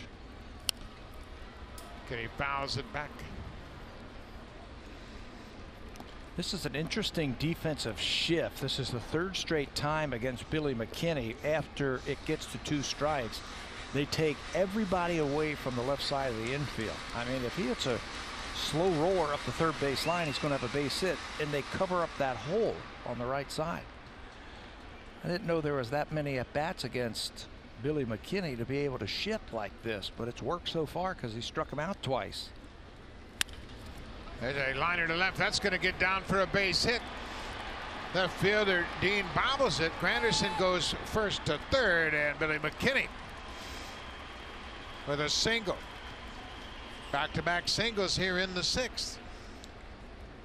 Well, surprised that Dan Straley threw him a fastball there with 2 strikes. He struck him out his first 2 times up on a breaking ball. So he goes after him with a fastball there, and McKinney slices it to left field. He's always hustling, trying to pick up an extra base. Look how he's running with his head up, and he sees the ball bobble momentarily, and that allowed him to hustle into second base. Good job. That scored a double for Billy McKinney, and that would be his 5th double of the season. Granderson's at third. Gurriel got the first hit of the game off of Straley, and he fouls off the first pitch and tied him up. Well, here's where the Blue Jays can get right back in this game, score a couple here. Hey, keep it close. Try and get into that bullpen. The other night in Boston, Miami gave up 11 runs in 1 inning, their bullpen. That's why there is no one throwing in the Marlins bullpen right now.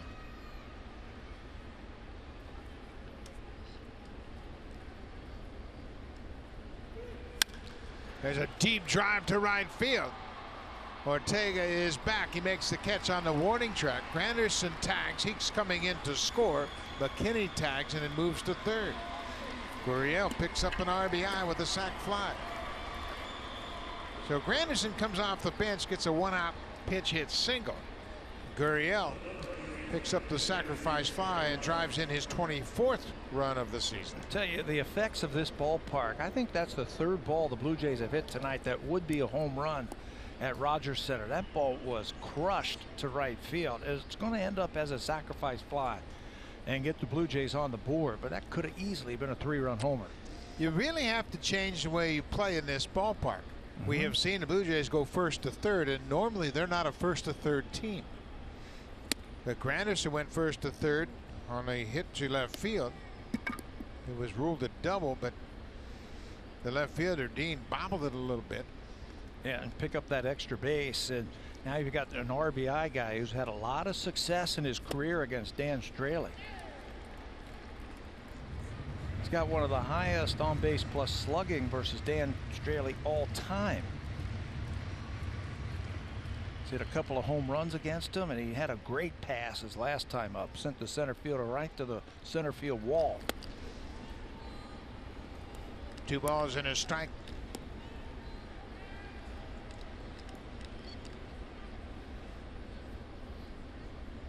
And the numbers for Morales. A double and 2 home runs. He takes out close pitch. Yeah. He remembers that last at bat, that drive he hit the center field. I thought it was gone when he hit it. The sound and the way that the ball was heading out the center field, but the ballpark kept it in. Now Straley's pitching very carefully with a runner on base now. Morales loses his bat.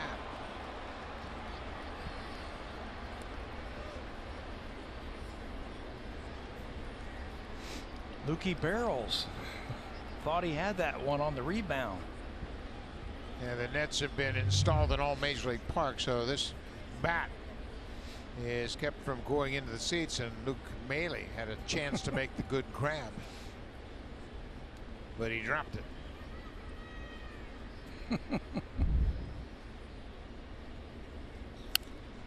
Well, there's a hanging breaking ball. Morales fouled back.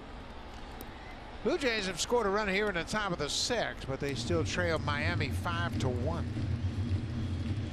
They have lost 7 straight road games, including 3 to Baltimore. And Ogrichik so far has gone 0-for-2. Well, they finally have made him work Had a couple of easy innings early on that will probably add to his inning total tonight. Ground ball. Dietrich will pull away for Castro, who throws to Straley, and the inning is over. Blue Jays leave a base runner, but they score a run on 2 hits, who go to the bottom of the 6th. And Straley and the Marlins have a 5-1 lead.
But there has not been a team identified yet, and we will wait till we hear it from the ball club.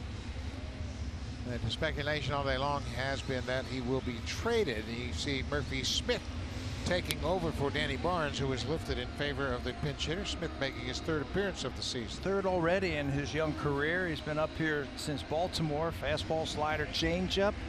Got into a game 2 games ago in Baltimore. It was a mop-up inning, and he ended up giving up 3 runs on 4 hits.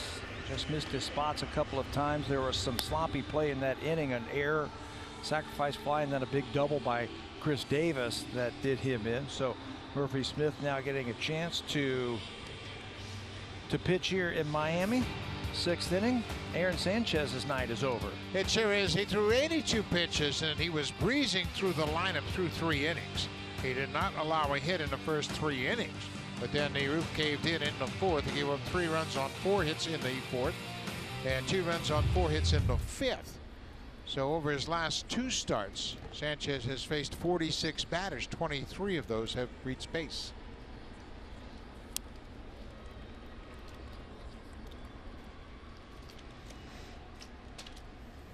Magneuris Sierra trying to bunt the first pitch and bunted it foul. He's batting in the 8th spot. Straley is on deck. Still nobody even moving around in the Marlins bullpen.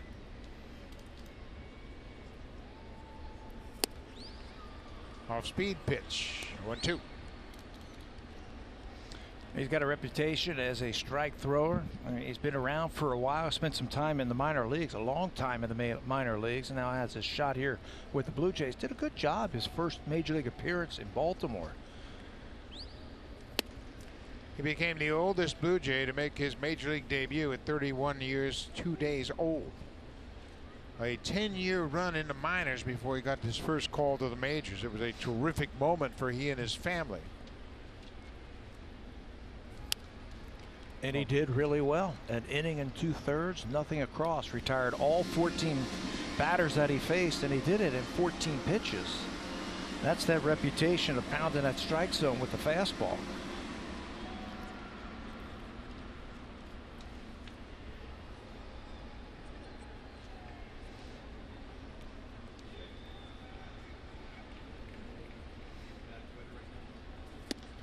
Two balls and 2 strikes down. Sierra, the number 8 hitter, Dan Straley, the pitcher, is on deck. Miami has out-hit the Blue Jays 8-3, and they have a 5-1 lead.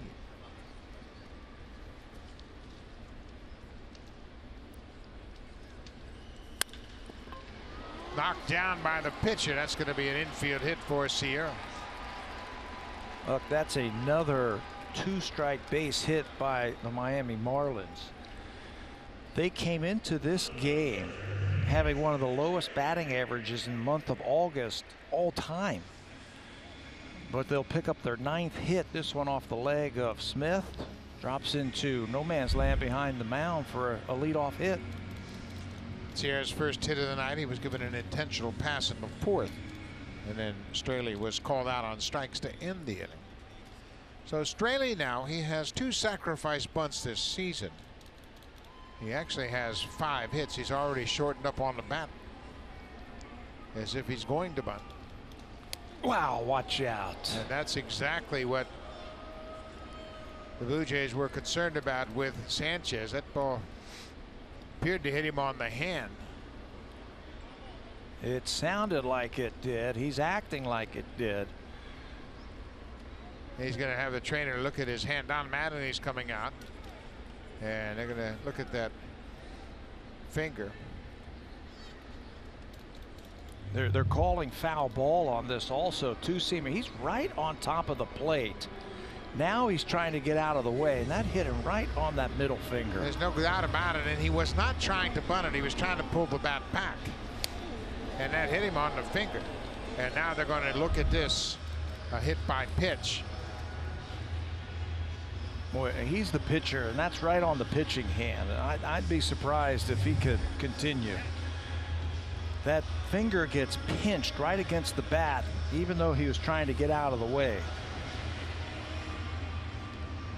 Clearly, he wasn't trying to bunt at that. He's trying to get out of the way, and hits him right on that middle finger. Mike Kozak is the trainer as he is out to look at the pitcher Straley. That ball clearly hit him on the finger, and he was not trying to bunt it. He was trying to pull the bat back. That's the difference. Yep. If he was trying to bunt at it, and you could hear the home plate umpire say, "I have a strike," like he attempted to try and bunt at it. If he did and got hit, it would be a strike. But he was trying to get out of the way.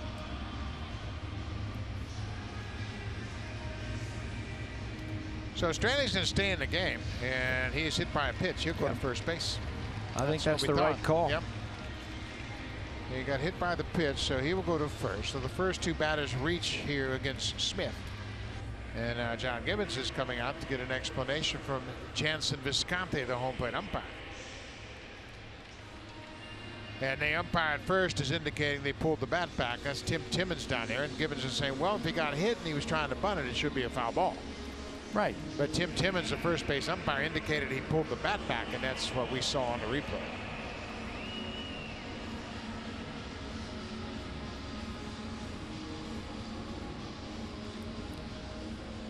So back to the top of the order. Right fielder Rafael Ortega is 0 for 3. They might bunt right in. Yeah, it wouldn't surprise me. Try to make one of those corner infielders field the baseball. Ortega's 0 for 3 already. Not bunting. Swings and misses. Ortega does not have a sacrifice bunt, but this is just his 19th game this season. Ortega's had time in the big leagues with Colorado and with the Angels. His most action came in 2016 playing with the Angels.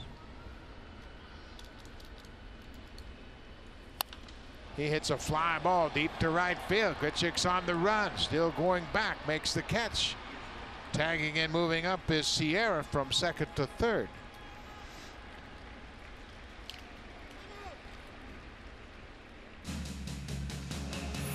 Beauty Tone is the official paint of the Toronto Blue Jays, only available at Home Hardware. Here's how. Marlins Park, home of the Miami Marlins, opened in 2012, and that's when the team changed the name from the Florida Marlins to the Miami Marlins. Played the first game here in April of 2012 against the reigning world champ St. Louis Cardinals. This is Brian Anderson. He's had a great start to his night. He has walked and hit a pair of doubles. He's been impressive, hitting first a breaking ball and then a changeup, a curveball and then a changeup. Like to see that from young players, being able to hit the breaking ball. He just looks like a hitter. He takes it inside. Anderson, just a good-looking young player, drafted out of the University of Arkansas in 2014. There's an interesting connection with another good young player we have seen in the American League, Andrew Benintendi, who was drafted out of the University of Arkansas in 2015. So these two were teammates as Anderson came out in 2014. Pretty impressive stuff. You know, he also hits with runners in scoring position. That's what you like to see from young players. Can they hit in these pressure-packed situations? He's hitting .383. That's the best. All major league rookies. They just take it as another at bat. Get a good pitch to hit it to the big part of the field. And now he's got the count in his favor, 3-1. Murphy Smith started this inning. He gave up a single that hit him on the foot and then hit the pitcher, who was attempting to bunt. There's ball 4. That'll load the bases.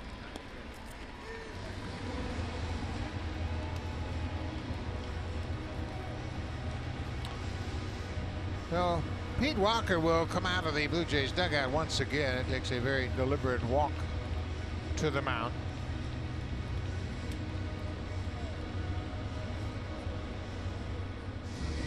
Bases are loaded for the number 3 hitter, JT Realmuto. Realmuto had an RBI single in the 5th. Tim Mesa loosening up in a hurry.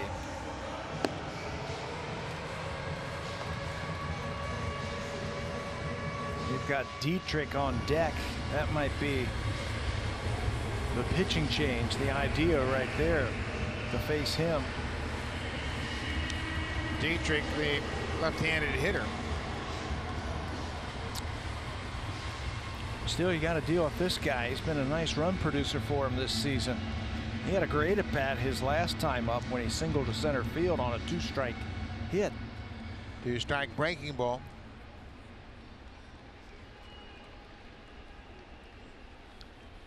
Bases loaded, just 1 out.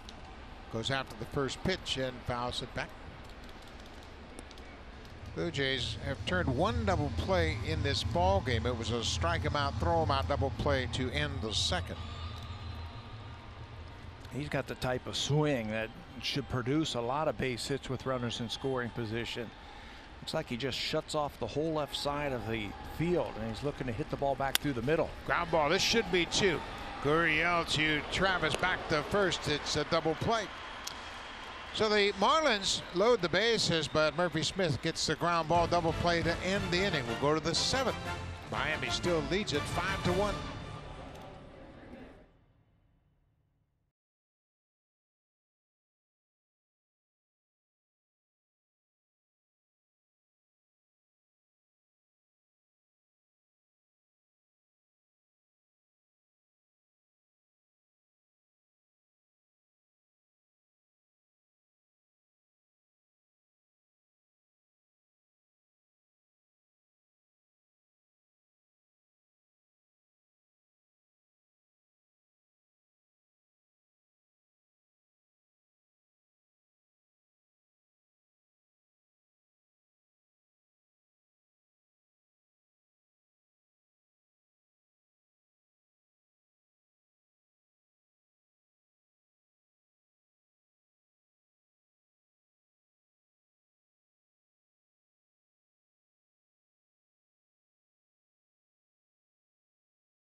We'll have the Diamondbacks and the Dodgers.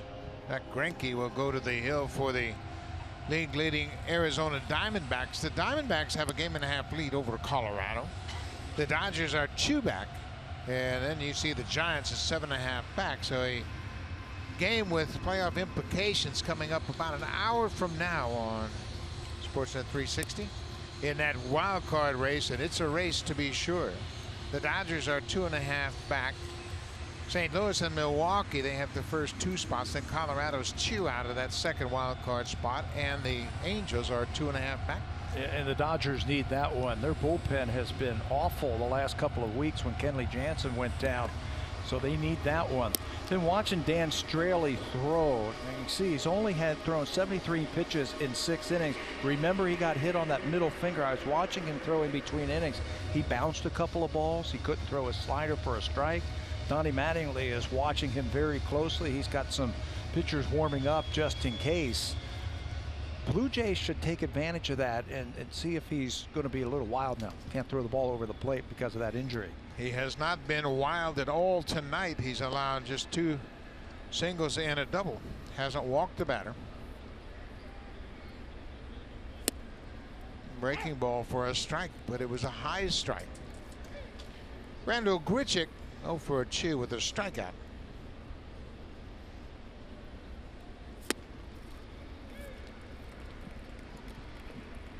Straley has really thrown the ball well his last couple of outings. You mentioned a great start in a 1-0 win over Atlanta last time out. 6 innings, 3 hits through 98 pitches in that start. That last pitch, 77 for Straley tonight. He's had a couple of 9-pitch innings tonight. Straley is pitching for his 5th team. He's still feeling the impact of getting hit on that pitching hand. And that could hurt his slider because his slider has been so good. Not just tonight, but in July and August. They've hit 175 off of that slider. Tonight, Blue Jays haven't been able to solve it either. There's that slider. It's well off the plate. Yeah. He wasn't throwing strikes in between innings. And you know the manager, Don Mattingly, is eyeballing that. Kevin Pillar will bat next.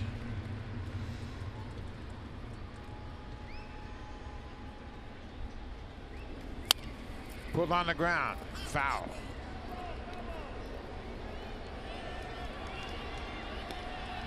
Brian Anderson was shading the foul line, trying to protect against an extra base hit to start this inning. Looked like a changeup that he threw him 3-2.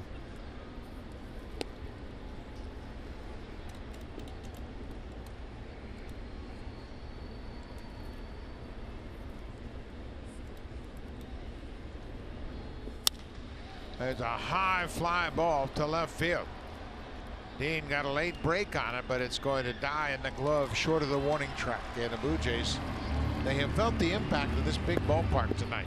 Straley has used every inch of it.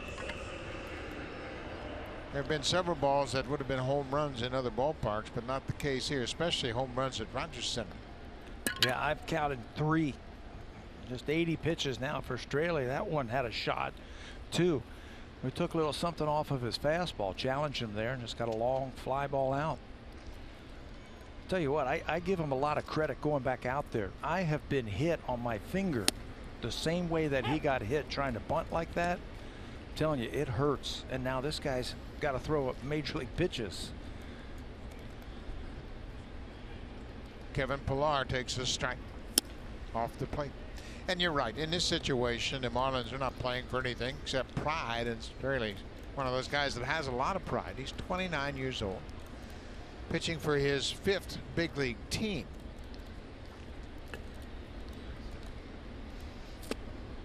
There's a good changeup. In 2013, Straley finished 3rd in the Rookie of the Year voting, behind Will Myers, Jose Iglesias, and Chris Archer. Pretty good rookie year that season. Ground ball to 3rd. 2 hopper for Anderson. Takes his time and fires across the diamond.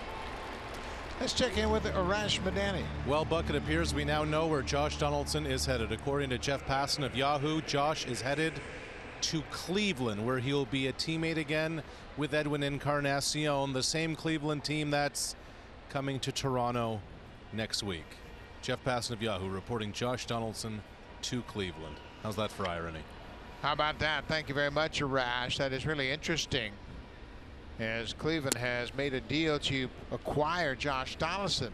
One of their best players is their third baseman, Jose Ramirez. What does that tell you? Interesting. And Terry Francona this week suggested he wasn't going to move Ramirez from third. But then again, that could have been a little strategizing, as they're trying to discount the impact of making a trade. But Ramirez has been in a little bit of a funk lately. Jason Kipnis is their second baseman. And Jason has been swinging a hot bat. He's not going to DH because that's Edwin Encarnacion's position. But the interesting thing is they could put Kipnis in the outfield as they did last year. Like he did last year. Like he did. And move Ramirez to second base. That's a pretty good tandem up the middle. They've had their problems in the outfield. And Cleveland has also had their problems playing against good clubs. This year, starting play tonight, the Cleveland Indians were 6 games under 500, playing against teams with a 500 or better record. Who do you play in the playoffs? Better teams. Yeah. They are 58 and 33, 25 games over against losing teams. They haven't had any competition at all in the Central this season. No. And that's why their record is so slanted against those teams under 500. Their 5 Central partners are all under 500. Aledmus Diaz goes after the first pitch and pops it high in the air. The right fielder Ortega takes over. The inning is over. So we'll go to the bottom of the 7th. Dan Straley is dealing once again tonight.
Is presented by authority of Rogers Blue Jays Baseball Partnership. It may not be reproduced or retransmitted in any form, and the accounts and descriptions of this game may not be disseminated without the express written consent of Rogers Blue Jays Baseball Partnership.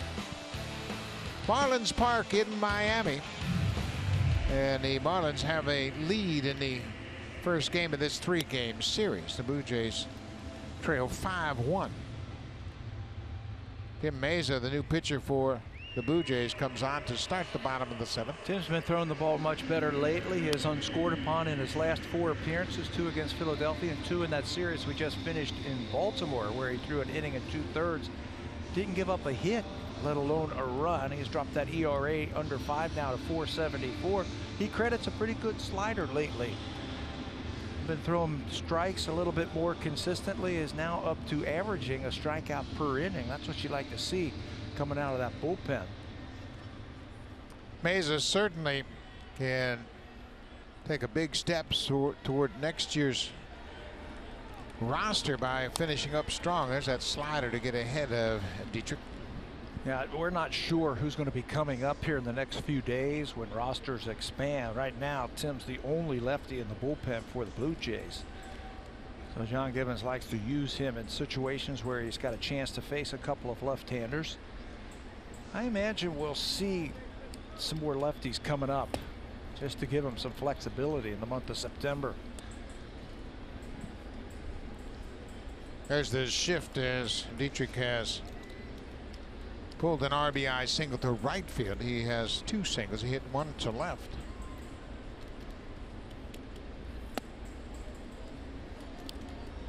Two and one now. Baez's arsenal of pitches, fastball and slider, is certainly major league quality. What he has to do now is refine the ability to throw them consistently for strikes. There's a good slider, 87. His fastball will touch 95 at times. Sure, which is plenty. But you can't just throw 95. You have to be able to put it where you need to.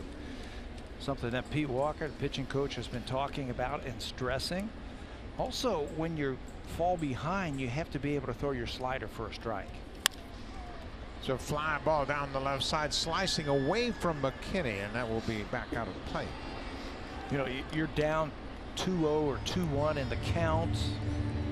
Hitters start sitting on fastball. That's when you got to have the ability to throw that slider for a strike, drop it in there, just upset the timing of just a little bit, and then maybe come back with a 95-mile-an-hour fastball. I think he's starting to learn that.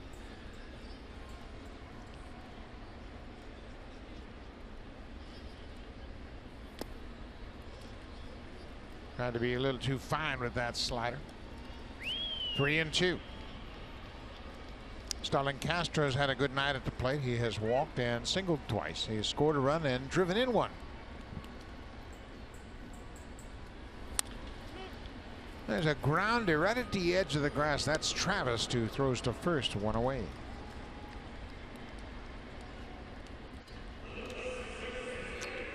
The Marlins came in batting .240 as a team. They've hit just 112 home runs. They've averaged 3.24 runs per game in August, but tonight they put up a 5 spot. I mentioned that August is one of the worst offensive months in their franchise history, hitting just .221 as a team. Boy, there's a couple of good baseball minds there. Don Mattingly and Tim Wallach.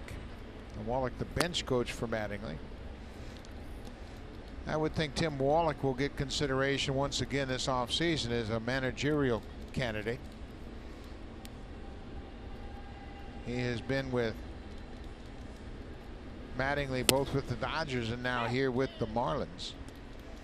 His 3rd season with Miami, 5th year under Don Mattingly. The way they were talking right there, it looked like they wanted to make some kind of defensive move. There's a funky swing from a very good hitter on that slider. Of course, Tim Wallach is in the Canadian Baseball Hall of Fame. Played in Montreal from '82 to 1990.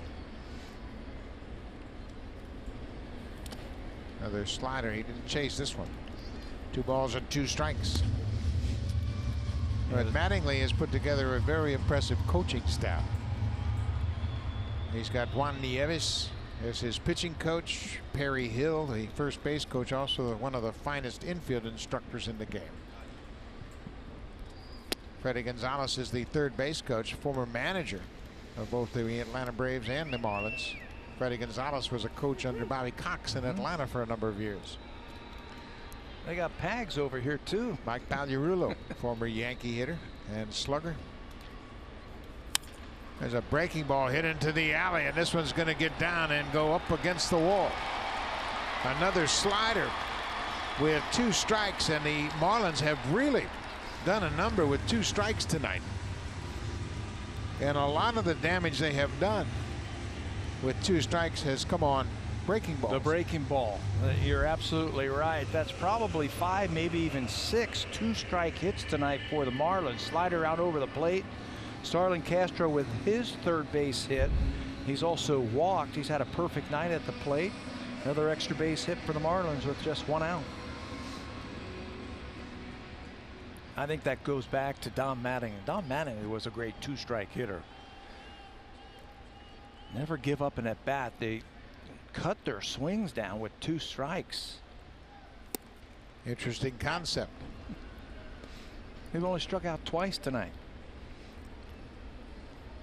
Yeah, Mattingly was a terrific hitter, one of the best I've ever played against. Really developed power once he got established in the big leagues. Ground ball off the bat of J.T. Riddle. Mesa will take the toss and step on the bag. Did kind of a stutter step as he wasn't really sure where that base was, but he stepped on ahead of the shortstop. Castro goes from second to third on the play.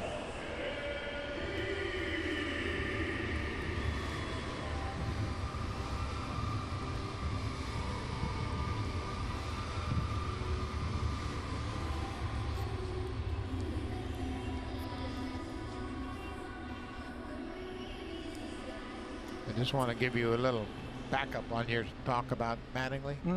He had 233 with 2 strikes in his career. 233. Now that doesn't sound like much, but the major league average this year.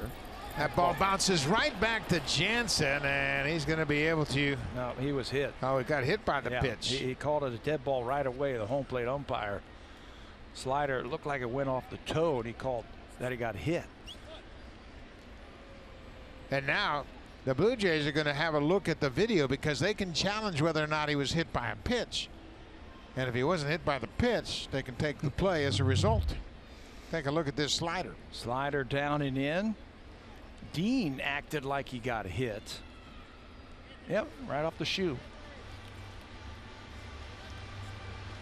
And that's what the Blue Jays saw when they looked at the video, that it hit him, and Castro came in, and then the ball bounced right to Jansen. So that play is null and void as the ball is dead once Dean was hit by the pitch. It's the second Marlin to be hit by a pitch tonight.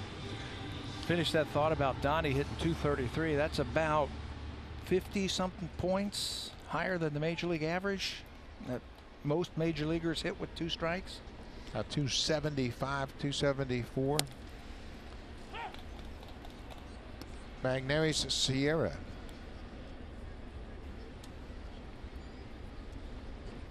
Center fielder got an infield hit. He hit it off the pitcher Murphy Smith and beat it out for an infield single. He's 1 for 2.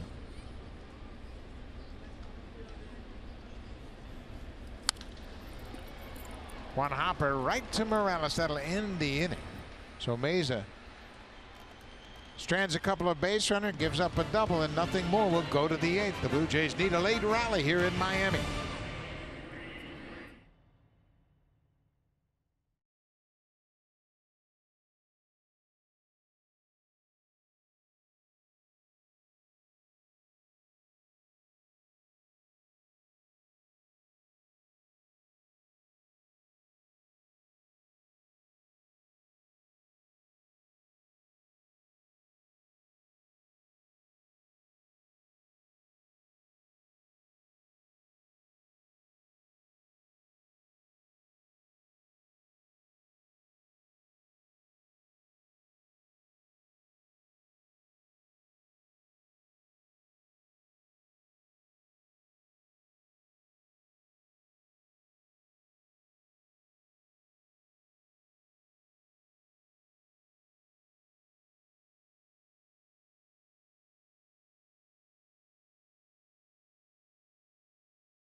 For a refined travel experience, visit 787.westjet.com to see the whole story. South Beach, not too far away from Marlins ballpark, as the Marlins have a 5-1 lead. Miami trying to snap a 3-game losing streak, and Dan Straley has really thrown the collar on the Blue Jays hitters tonight. Just 3 hits and a single run through 7 innings. He's back out to start the 8th. Miguel Rojas takes over defensively at first base. The super utility player has moved over to first. Rojas batting in the cleanup spot. 0-2. Straley has had the Blue Jays thinking up there. They've hit a lot of long fly ball outs. Have nothing to show for it. In fastball counts, he's thrown breaking balls and vice versa. There's another fly ball down the right side, but that's going to be out of play. Teoscar Hernandez has grabbed the bat. He's out on deck. The pitcher's spot is next. Meza with a good inning of work. He pitched out of a jam. He gave up a double and hit a batter, but stranded 2. Joe Biagini loosening up. He'll come into the game. Travis with an 0-2 count outside for a ball.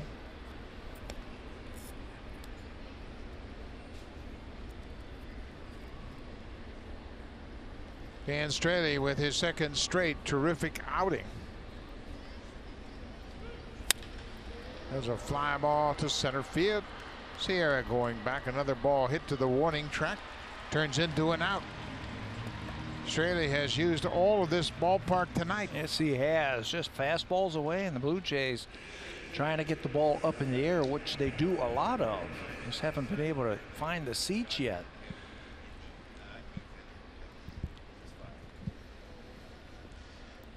Teoscar Hernandez will pinch hit. He pinch hit in the 9th inning and struck out against Michael Gibbons on Wednesday night, the final out of the game. First pitch slider. Meza is out of the game. This is just the 5th time in Straley's career that he's recorded an out in the 8th inning. And there's no reason to make a change. Yeah, he's befuddled the Blue Jays so far. What he did is he had a lot of easy innings early on, and you knew that was going to add to his innings pitched towards the end of the game today. Free and easy, hasn't even broken a sweat. He hasn't thrown 100 pitches yet.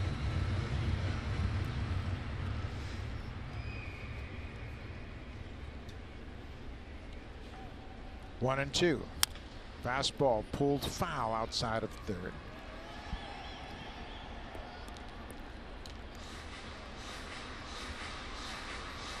His slider has been good. He's been using it a little bit more often in his last 2 starts. And why not? The last 2 months they've hit 175 against his slider. We mentioned the 5 games with Straley that he's recorded an out in the 8th inning. It's the 2nd time he's done it against the Blue Jays. Fastball hit in the air. A lot of fly ball outs off the bats of the Blue Jays tonight. A home run hasn't played here in Miami in this big ballpark. Just keep pounding that fastball away, and the Blue Jays keep getting under it and hitting long fly balls to center. That's how you pitch to the ballpark. The Atlanta Braves were really good in that when they played at Turner Field. Those great starting pitchers that they had in the 90s and 2000s. They just pound that ball away, and teams would just continue to hit easy fly balls to center. Billy McKinney found that breaking ball right off the top of his foot. Boy, they've thrown him a lot of breaking balls down and in. Straley struck him out in his first 2 at-bats on breaking balls down and in. McKinney trying to get to this breaking ball. He's got that shin guard to protect. It looked like he got some of the shin guard, but maybe not all of it.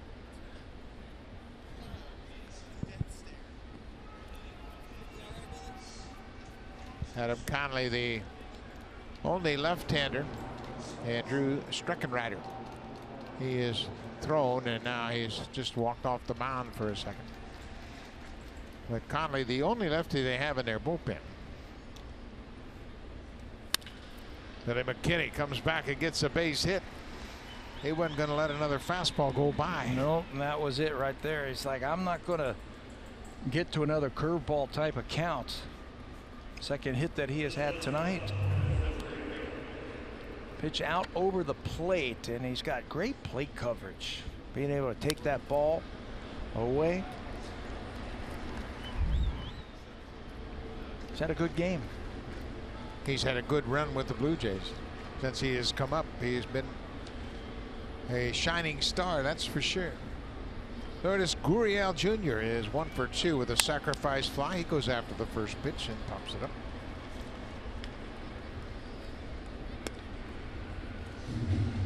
McKinney is now 14 for 37 since coming up with the Blue Jays. He's done a nice job. This is just his 11th game as a Jay. Been a spark at the top of that lineup for him.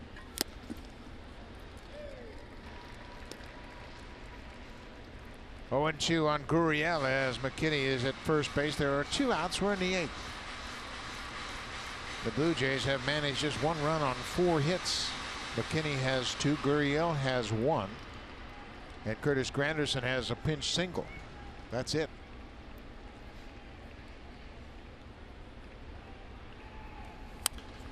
Popped up on the infield.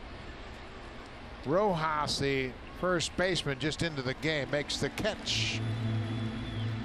So we'll go to the bottom of the 8th. Marlins have a 5-1 late time now for Blue Jays Central Update. Here's Carolyn Cameron and Joe Siddall in the Samsung broadcast studio.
Odyssey with available Honda Vac. It always bats cleanup. Blue Jays have been looking for a leadoff hitter for a few years, and maybe they found one now in Billy McKinney. He's been a spark plug at the top of that lineup with a couple of hits tonight. That double to left center field, and then this base hit to center field just last inning. 2 more hits for McKinney. Our drives of the game brought to you by the newest left fielder for the Toronto Blue Jays. Billy McKinney has done a nice job. His average is at .366 as we speak with those 2 hits tonight. Joe Biagini will be the 4th reliever to work in support of Aaron Sanchez, who started, went 4 1/3. Biagini, 43 games this season, trying to get that ERA down a bit. Yeah, this is number 43 for him. He's had 4 holds also. He's had 4 starts for the Blue Jays, but they have transitioned him back into the bullpen. Teams are hitting .317 against him now. Pinch hitter batting for the pitcher is Isaac Galloway. Galloway was a Marlins draft pick back in 2008. He's a survivor. He's been in the minor leagues a long time, and he's finally got his chance here, and he's trying to make the most of it. He's 28 years old. Ball on his strike on the pinch hitters. Boy, Straley was terrific tonight, holding the Blue Jays to a single run on 4 hits, and he got hit by a pitch on his pitching hand, but stayed in the game. Yeah, for 2 more innings. I didn't think he'd be able to make it out there, hitting right on his middle finger, right on the knuckle. Pulled foul. It's 1-2. Galloway just 0 for 3 as a pinch hitter. He's only been in 23 games now. 10 for 36 at .263 average.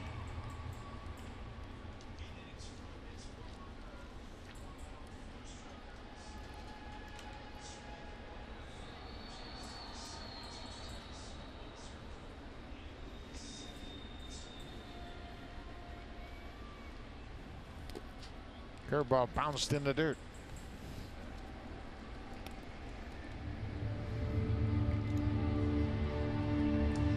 Who last worked an inning and 2/3 in Baltimore. Said he just could not find the grip on that baseball. He said, my hand was sweating so much I wasn't able to throw the ball where I wanted to. Gave up a couple of runs in that inning and 2/3.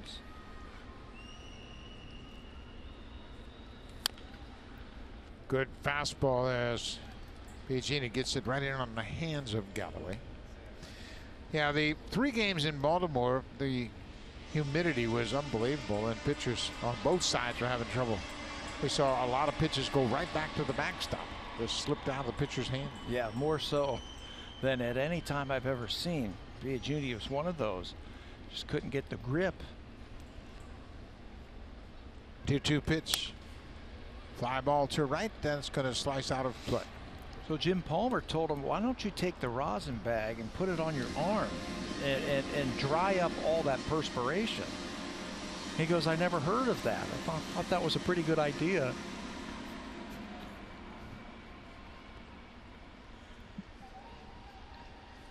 Palmer should know. He pitched over 4,000 innings. 2-2. Coming inside. He missed out over the plate, but gets the foul. Bottom of the 8th inning, first of 3 here against the Miami Marlins. The Blue Jays have lost 7 straight road games. Miami has lost 3 in a row and lost 4-0 their final game here against the Braves, and then went to Boston and lost 8-7 and 14-6. Lost leads both times in those games, late leads from their bullpen. I want to remind you again, there'll be more baseball right after this ball game. In about 40 minutes, it'll be the Diamondbacks and the Dodgers in a game with playoff implications. Sportsnet 360, Sportsnet Now. It all starts about 10 Eastern Time, 7 Pacific Time.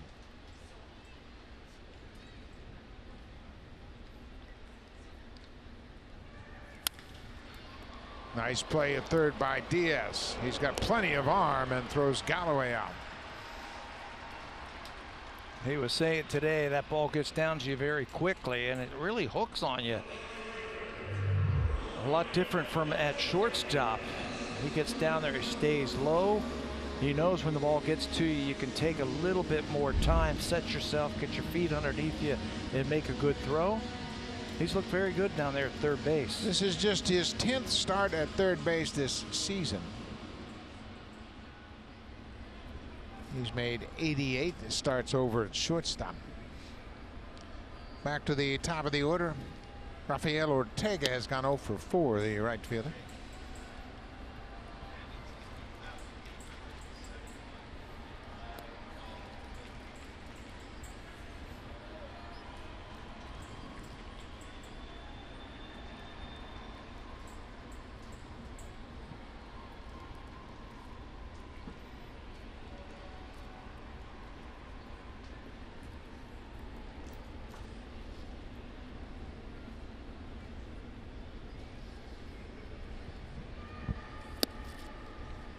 And leaving the count at 1-1.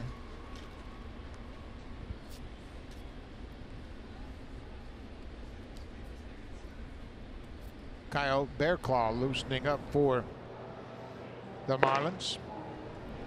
Boy, Dan Straley was terrific in the outing tonight.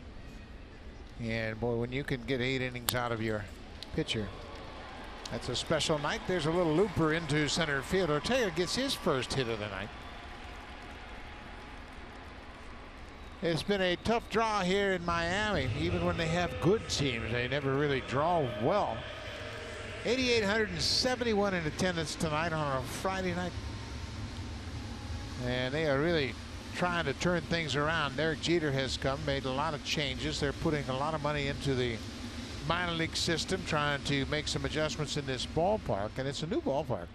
Opened up in 2012. But we talked to Don Mattingly, and he's really optimistic about the future of the Marlins. I think he knows that they have to go down before they go back up. And they're going to do it with young players from their farm system. There is a fly ball hit a mile high. Billy McKinney over to make the catch as Brian Anderson is retired. First time the Blue Jays have retired Anderson all night.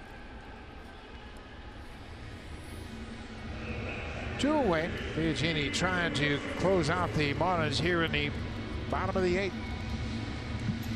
Looking ahead to the top of the 9th, the scheduled hitters Kendrys Morales, Randall Grichuk, and Kevin Pillar, 3, 4, and 5 in the Blue Jays lineup.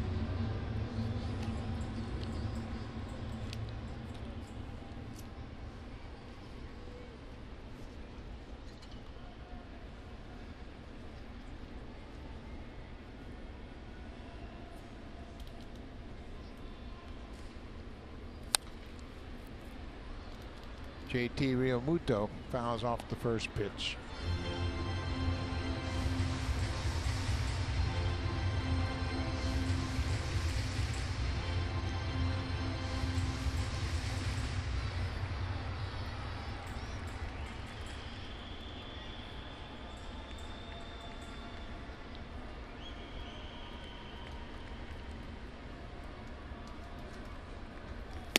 Upstairs, a ball and a strike to the Marlins all-star catcher. He has set career highs in the offensive categories, and he's been a regular player now for 4 straight seasons. Realmuto has an RBI tonight. That's a career high 67 ribbies for the catcher. Inside. To go along with 17 home runs. That's impressive in this ballpark. This is a team that doesn't have a lot of home runs, and you can see why they don't have a lot of home runs. You got to be like Giancarlo Stanton to be a big home run hitter to leave this yard with regularity. It is a very big yard. There's no question about it.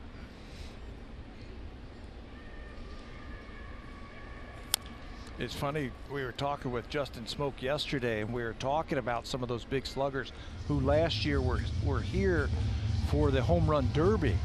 And Smokey was talking about the first round that Aaron Judge had here. He was hitting them up into the rafters, back behind everything here. He says, why am I in this home run hitting contest with this guy? That was a sight. He and Giancarlo Stanton going at it in this ballpark. They both made it look small.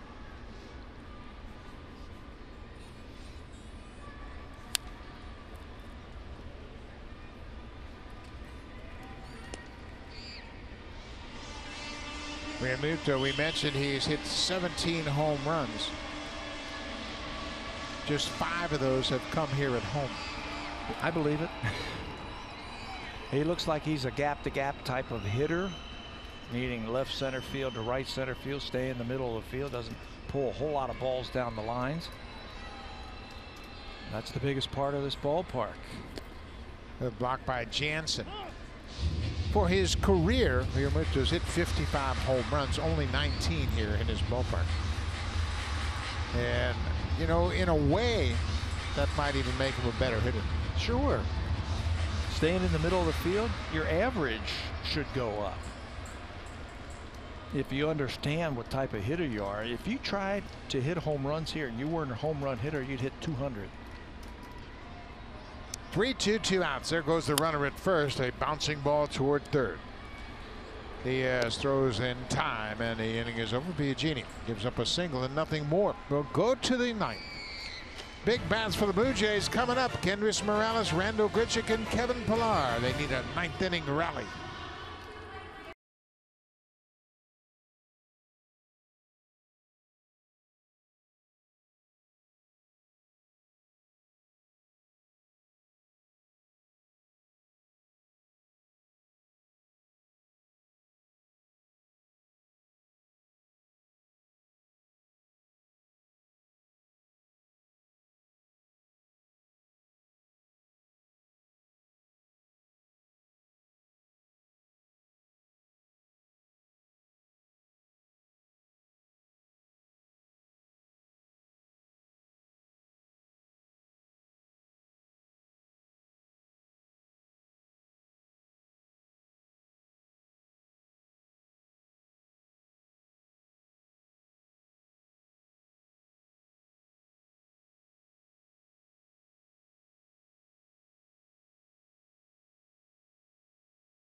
Presented by Honda at the Model Clearout event. The real victory lap is the drive home. We'll be right back here at Marlins Field tomorrow, Marlins Park, for a Saturday game. It all starts at 6:30 Eastern, 3:30 Pacific time. That's the pregame show. The pitchers will be Marco Estrada for the Blue Jays and Wei Yin Chen for the Marlins. Game 2 of this 3-game series tomorrow. It all starts at 6:30 Eastern time. Kyle Bearclaw comes in to try to close things out. He is 0-5. He's got a respectable ERA at 3.60. And he's also got a big arm. That fastball can reach 98 miles an hour. It lacks consistency at times along with his slider. Opponent's hitting just 184 against him in this 50 innings. He's tried closing for this team and now in a non-save situation, we'll try to close this one out. First pitch fastball for a strike. Galloway, the pinch hitter, stays in to play right field. With that, Bearclaw goes into the leadoff spot in place of Ortega, the right fielder. There's strike 2 with a breaking ball.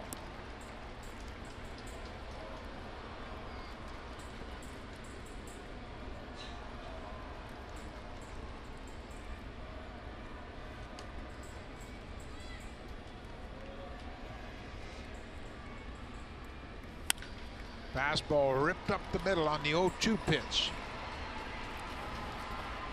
Now for a preview of what's coming up next on Sportsnet Central, here's Ben and Brendan.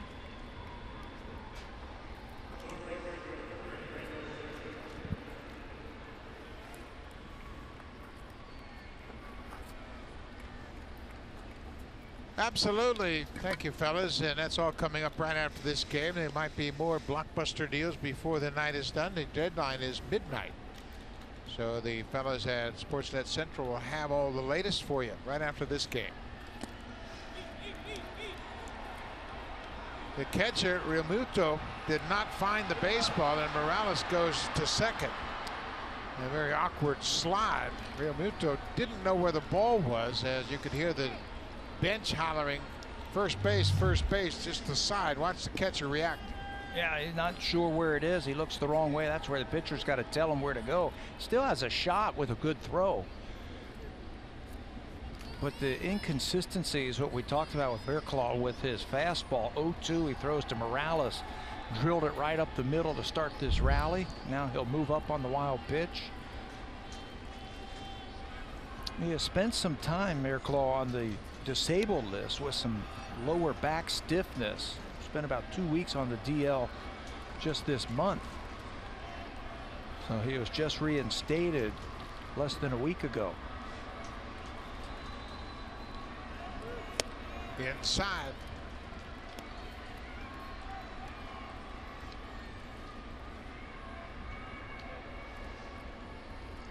Randall Grichuk is 0 for 3. The Marlins have had a tough time protecting leads. There's a fastball at 94, right at the top of the zone. 2-1 now. Bearclaw is now 28 years old.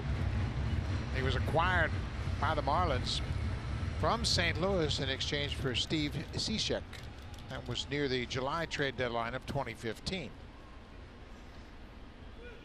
Inside. That's what you want to do. I think you got to get into that bullpen because they're last in the National League in a lot of numbers. They're last in earned run average at over 5 hits per 9 innings. They're last. Walks per 9 innings. Saves, they've only had 26, and they're second the last in save percentage. And here we go, the first 2 runners will reach base. So Grichuk takes the walk. Not exactly what you want to see from your reliever. Single and a walk to start the top of the 9th in a 4-run game. So Juan Nieves, the pitching coach, will stride out to the mound to have a chat with Bearclaw.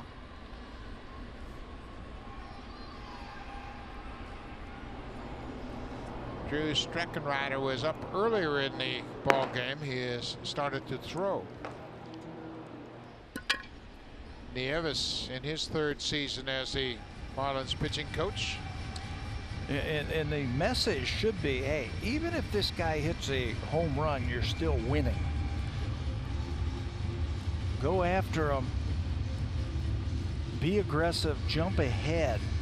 What you can't do, you can't walk guys like he just did. Well, I think the Blue Jays need to realize they have to level out their swings, hit some line drives. Those high fly balls have done nothing for them tonight.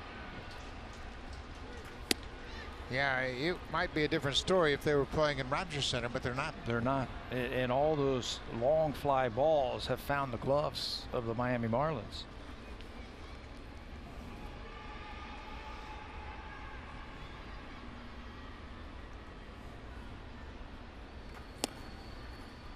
That's a good take by Pilar. Marco Estrada will start the game tomorrow, as we mentioned, and there was some doubt as to whether or not he'd be able to answer the bell for this start, but he has proclaimed himself okay. Curtis Granderson is still in the dugout. That's a good sign. He came in as a pinch hitter in this game and got a pinch hit. There's been speculation that Granderson might be on the move before the midnight trade deadline. Yeah, Grandy got a hit, and he's come back out now with his teammates, always trying to help him out. Knows a little something about Bearclaw because he faced him last year. His teams have faced him. He's been in the National League the last few seasons. Pilar lays off that breaking ball. 2 balls and 2 strikes to the Jays center fielder, who's 0 for 3. He's done a good job, Pilar, on the road. In the last month and a half, he's hit over 400 on the road. Need for him to come up big here now on this 2-2 pitch.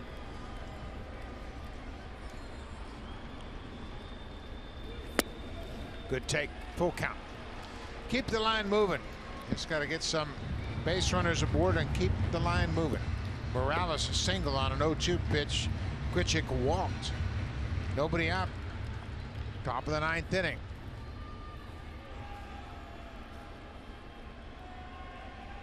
Danny Jansen will follow. Strikes out, 95-mile-an-hour fastball. Yeah, that's his calling card. That big fastball. He threw that one by him. Kevin got it to 3-2, and he got the fastball to his liking. He just can't come up with it.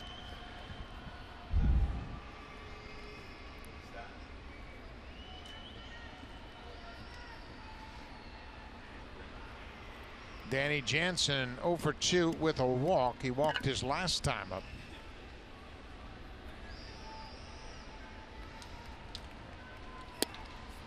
That was a big strikeout, because if you're the Marlins, first 2 runners reach base, you fall behind 2-0 to the next batter, and You're just searching for an out somewhere. Just get me an out. And Bearclaw comes up big with a strikeout. Breaking ball in the dirt.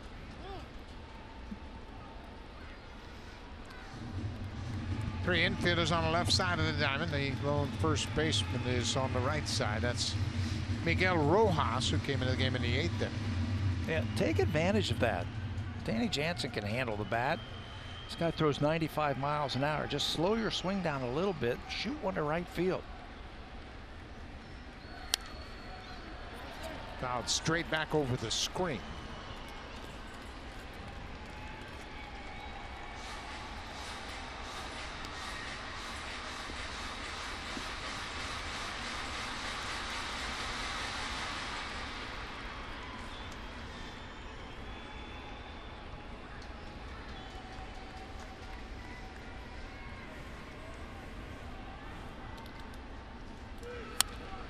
That's off the end of the bat. Jansen will stay alive. Danny's done a nice job since he's come up from AAA Buffalo. 10 hits in his first 10 games. Hit 5 doubles and a home run. That home run came in Kansas City against the Royals. It's all new to him. New pitchers, new ballparks, new teammates, new everything, and he's handling himself A-OK.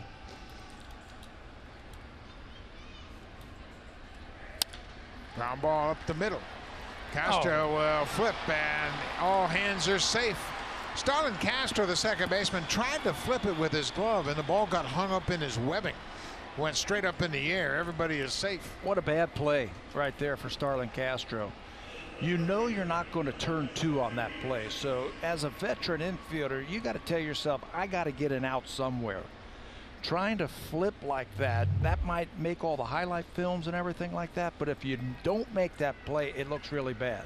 He's got plenty of time to either take the ball out of his glove, flip it to the second baseman at second, or just throw over to first base. You're counting outs right now. And you got the catcher running. Yeah, you had some time to make that play, and that's going to end the ninth for Bearclaw. Bearclaw gets just 1 out here in the 9th.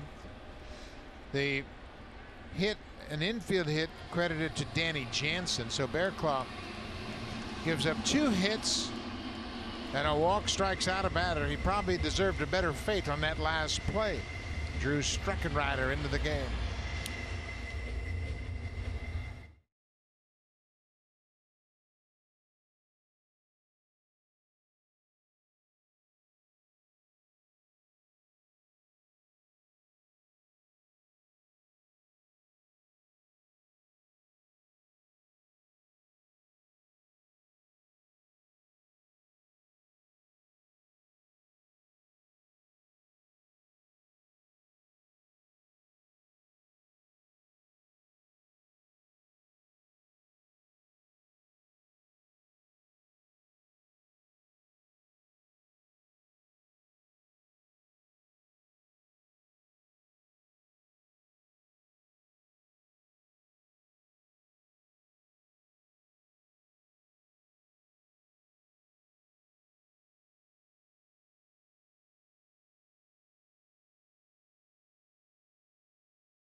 He's trying to close things out here in the 9th. He's done that a couple of times. He's got 4 wins out of the bullpen, also an ERA of 3.8. It's basically fastball slider, and that slider's good enough to serve him as a late inning reliever, and that's what he is right now.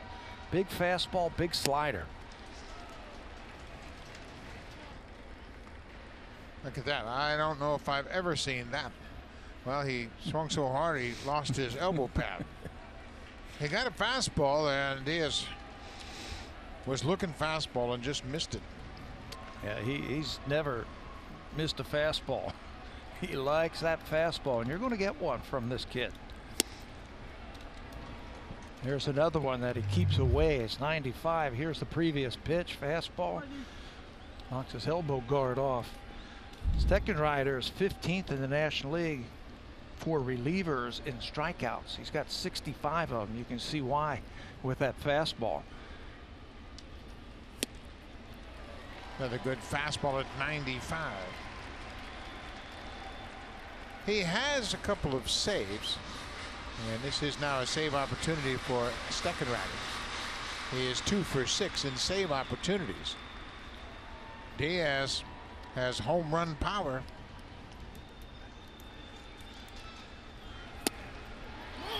Call strike 3.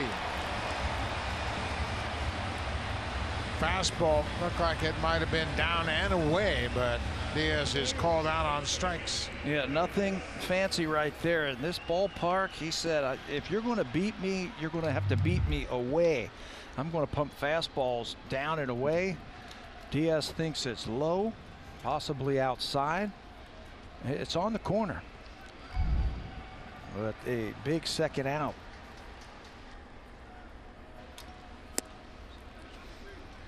Devin Travis, the batter, he's 0 for 3. And now the home plate umpire, Jansen Visconti, heard something from the dugout he didn't like. Got to get one more guy on. The pitcher spot is next, and the Blue Jays have a big bat come out on deck. Justin Smoke has come out of the dugout. He's got a bat. He's standing on deck. He'd love an opportunity to hit in this game.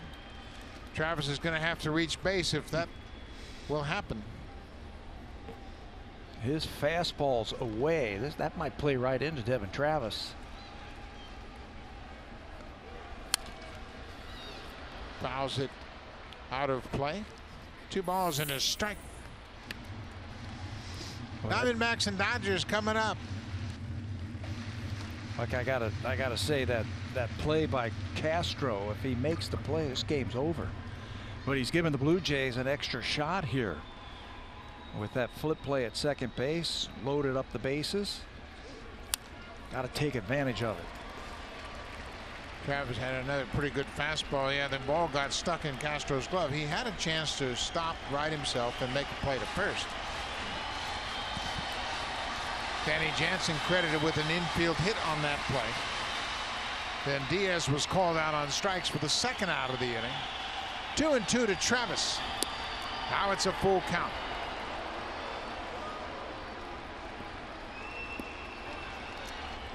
Blue Jay fans show up wherever the Blue Jays are playing.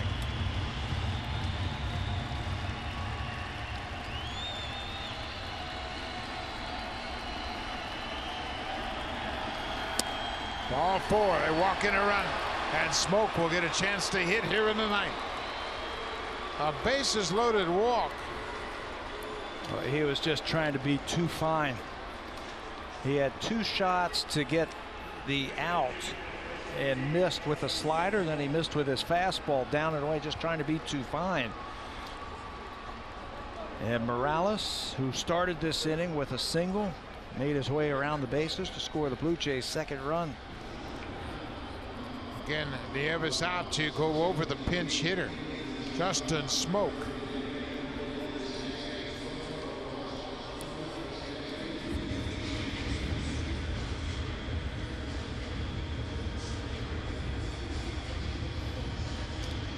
Dan Straley held the Blue Jays in check over 8 innings. He went 8 innings, allowed a single run on just 4 hits.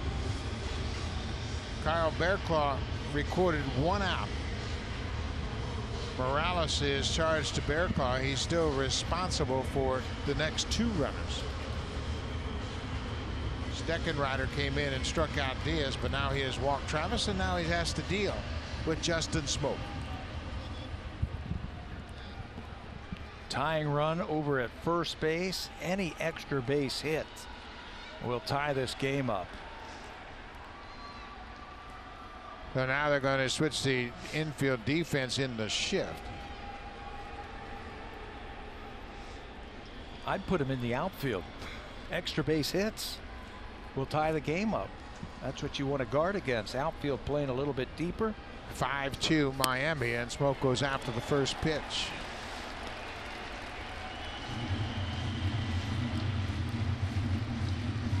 Smoke has had just 56 pinch hit at bats. He has never hit a pinch hit home run.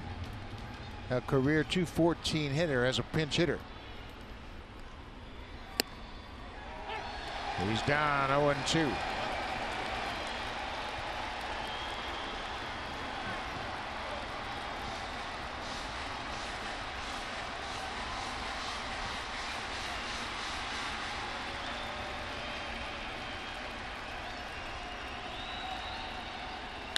Swing and a drive. Get up, ball. Get up, ball. Get out of here. Gone. Grand slam home run. Unbelievable. They tried to go right back up there, high fastball, and Smokey was waiting for it. Wow.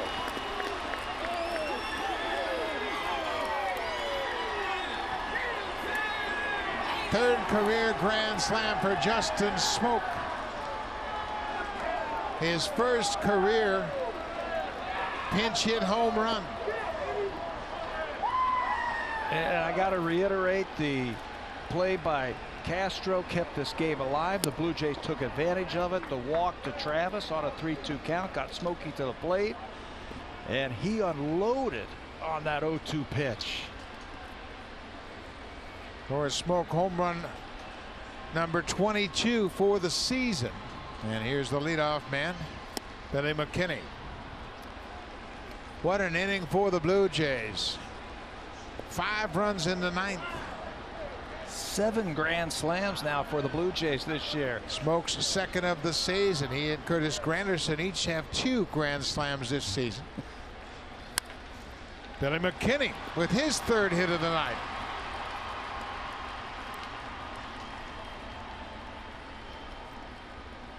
Smoke coming off the bench. He's a veteran. He knows what's going on. This is the pitch, the prior pitch. It's going to be a fastball. First it was a slider, then a high fastball, and he didn't get it up high enough.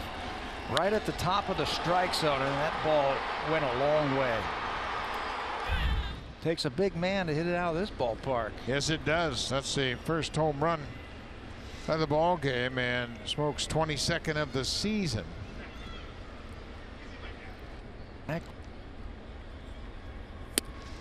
That's a ball. Lourdes Gurriel Jr. has 1 hit tonight. He is 1 for 3 with a sacrifice fly. Gurriel is the 9th Blue Jay to bat here in the 9th inning. 5 big runs already. Told you this bullpen has really struggled this year for the Marlins. Just stay close. They gave up 11 runs the other day in 1 inning to Boston. They gave up 11 runs on 12 hits in 1 inning. And the same Red Sox batter made all 3 outs. Andrew Benintendi had a sacrifice bunt early in the inning, and then he hit into an inning-ending double play. 11 runs in 1 inning. Outside. What a terrific start by Straley down the drain.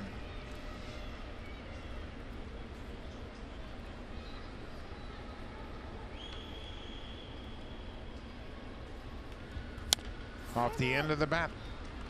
Rojas will feed to Steckenrider, and the inning is over, but the Blue Jays score 5 runs in the top of the 9th, capped off by 1 swing of the bat. Jason Smoke hits his 3rd career grand slam, and the Blue Jays have the lead as we go to the bottom of the 9th.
since Reed Johnson hit one July 1st, 2005 in Boston.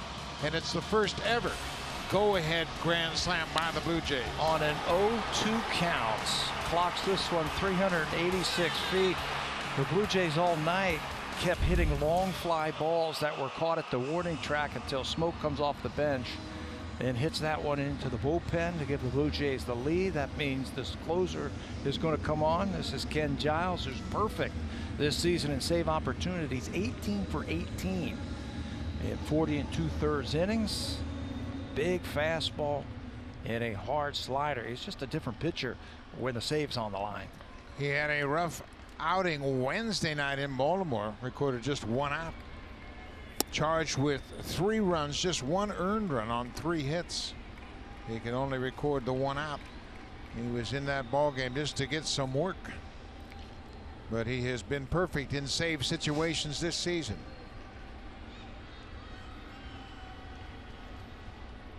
Miguel Rojas hits one into center field. Pilar is coming in. He'll play it on a hop. Leadoff man's aboard. Rojas, his first plate appearance. He gets a base hit off Ken Giles. He was in for defensive purposes for Derek Dietrich and acts like Dietrich with a base hit. He's now going to be lifted for a pinch runner to start the bottom of the 9th inning. Fights this fastball off. Outfielders are playing deep, no doubles. See it right off the label into center field for a leadoff hit. Big hit for the Marlins. They get the leadoff man aboard. Yadiel Rivera will take over at first base as the pinch runner.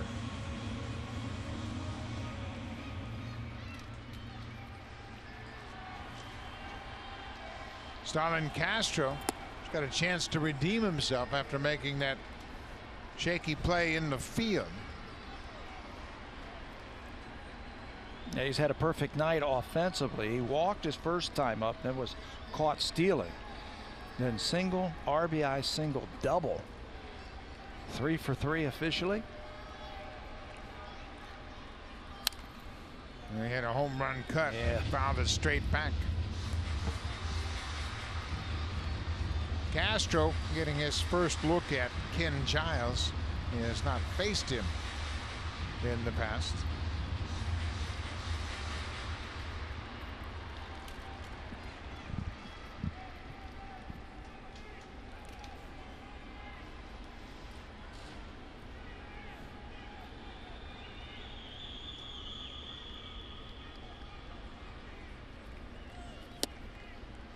Slider for a strike. He throws it hard. Even if it doesn't have a sharp break, it's hard enough to be an effective pitch for him. That one didn't really have that downward break we've seen. That one backed up on him, but it stayed in the strike zone. Now he can expand it a little bit now if he wants to. Called strike 3.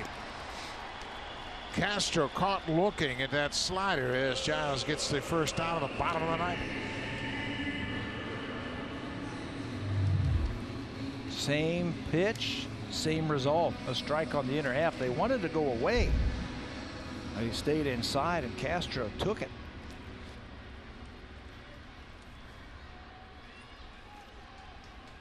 JT Riddle, the shortstop, is 1 for 4.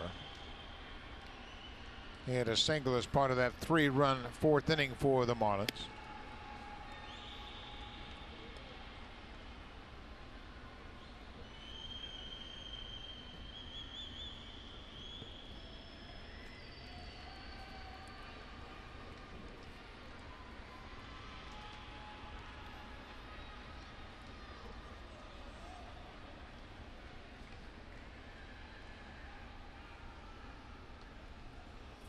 Outside. Giles has had 6 saves since coming to the Blue Jays. 6 for 6. His last save was on the 25th against the Phillies.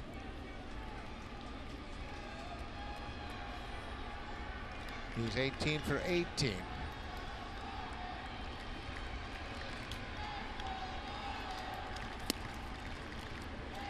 (3-0).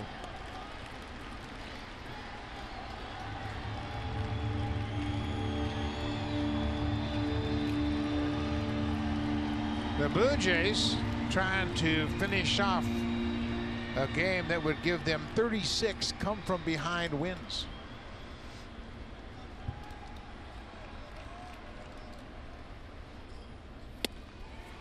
A 4-pitch walk.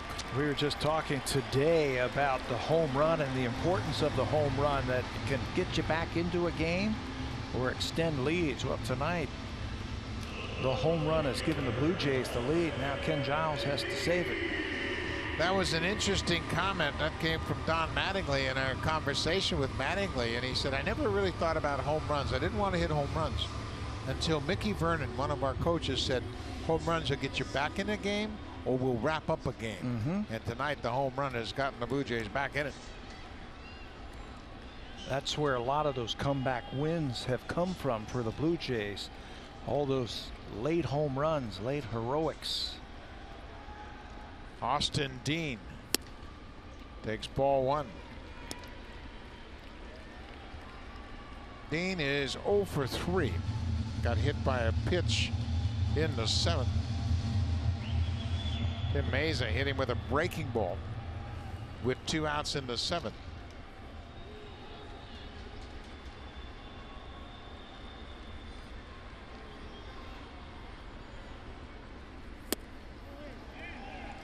Two 2-0. 6 straight balls by Giles.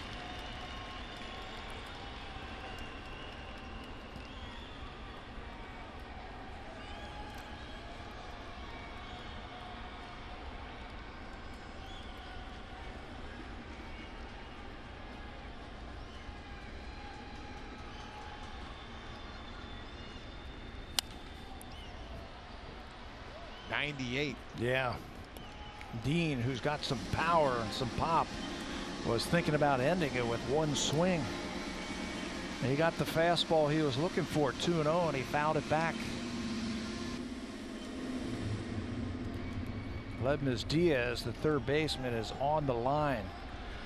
You can see how close he is right there. A double. If anything gets by him down into the corner, that runner from first base could score.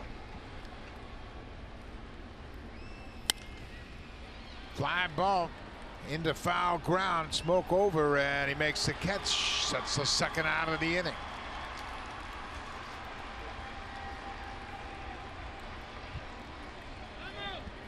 Giles now an out away from closing this one out.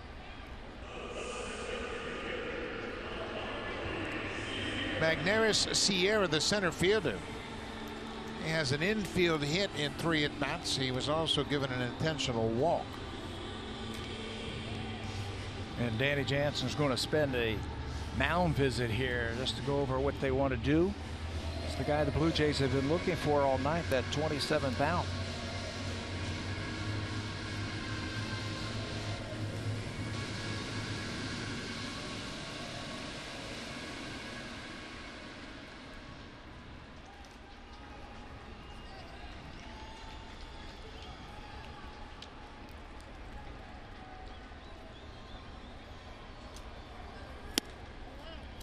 Outside for ball 1. The outfield has shortened up with 2 outs. Sierra, not an extra base bat. He has just 2 doubles this season.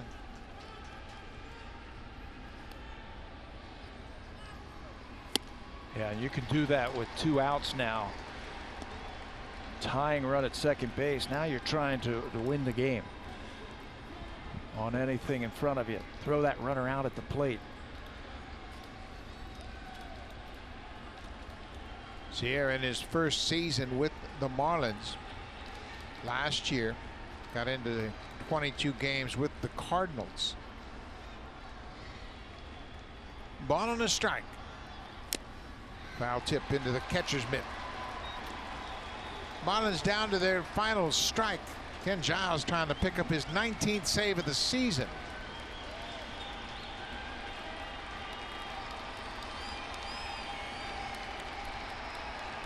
The Blue Jays went into the top of the 9th, trailing 5-1.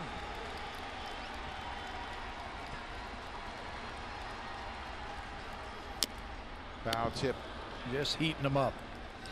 I think that's what you have to do. Just keep heating them up.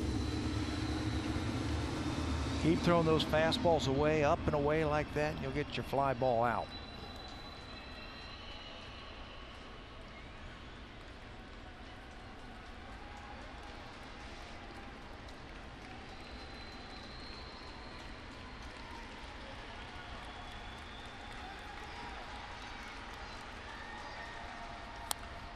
Popped up. Smoke's pinch hit grand slam is the 4th pinch hit grand slam in Blue Jays franchise history. Jesse Barfield hit the first pinch hit grand slam way back in 1982 off Tom Bergmeyer of the Boston Red Sox. Tony Fernandez hit the second one off Ted Lilly while Lilly was with the Yankees. And then Reed Johnson hit the 3rd pinch hit home run and the last until Smoke went deep here tonight.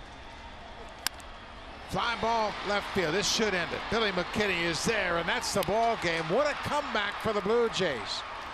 A bases loaded walk and a pinch hit grand slam by Justin Smoke as the Blue Jays score 5 in the 9th to win it. That's what the home run can do to you. You're never out of it. Blue Jays hung around long enough. The Marlins had chances. They left 12 runners on base. Blue Jays made pitches when they had to. They kept close enough, and then the big stroke by Justin Smoke giving the Blue Jays a much-needed win on this road trip. Their first win on the road trip. They were swept in Baltimore. The 36th come from behind win of the season. Thanks for watching, folks. We'll see you tomorrow night. Here's Sportsnet Central with Ben and Brendan.